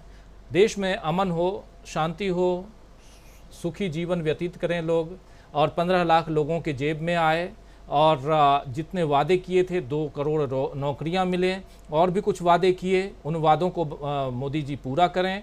अपने संसदीय क्षेत्र को क्योटो की तरह बना दें, गंगा जो है वो मैली है तो साफ़ कर दें और पेट्रोल डीजल की कीमत कम हो जाए, डॉलर के मुकाबले रुपया मजबूत हो जाए। ऐसी बहुत सारी बातें लोगों ने देखी थी, सुनी थी और उन बातों पर अब प्रधानमंत्री अमल करें। 100 स्मार्ट सिटी तैयार हो जाए और साथ साथ देश में चारों तरफ बुलेट ट्रेन ही चलती दिखाई दे। ये सब कुछ उन्होंने बताया था। नया भारत उन्होंने बताया था। इस नए भारत में मणिपुर भी है और मणिपुर जल रहा है, उसकी चर्चा लाजिम है, यहाँ करना ज़रूरी है और इसीलिए हम कर भी रहे हैं क्योंकि सुप्रीम कोर्ट ने संज्ञान लिया। स्वतः संज्ञान सुप्रीम कोर्ट को ऐसी बहुत तमाम चीज़ों पे जो मसले हो रहे हैं उस पर स्वतः संज्ञान लेना चाहिए। लेकिन इस कार्यक्रम को समाप्त करने से पहले दोस्तों एक जानकारी आप तक पहले पहुंचा चुका हूं, फिर पहुंचा रहा हूं। अभी से 2 मिनट बाद आप देखेंगे प्रशांत टंडन जी ने एक बार फिर से सत्यपाल मलिक से इंटरव्यू लिया है। पूर्व राज्यपाल सत्यपाल मलिक जो जम्मू कश्मीर के भी राज्यपाल रह चुके हैं, बिहार के भी रह चुके हैं, गोवा के भी रह चुके हैं, मेघालय के भी रह चुके हैं। एक नहीं 4-4 राज्यों के राज्यपाल पूर्व राज्यपाल हैं, लेकिन जब बोलते हैं तो पूरी बात करते हैं, वो खुलकर अपनी बात रखते हैं। 2024 से पहले क्या कुछ होने जा रहा है, क्या एक बड़ा धमाका होने जा रहा है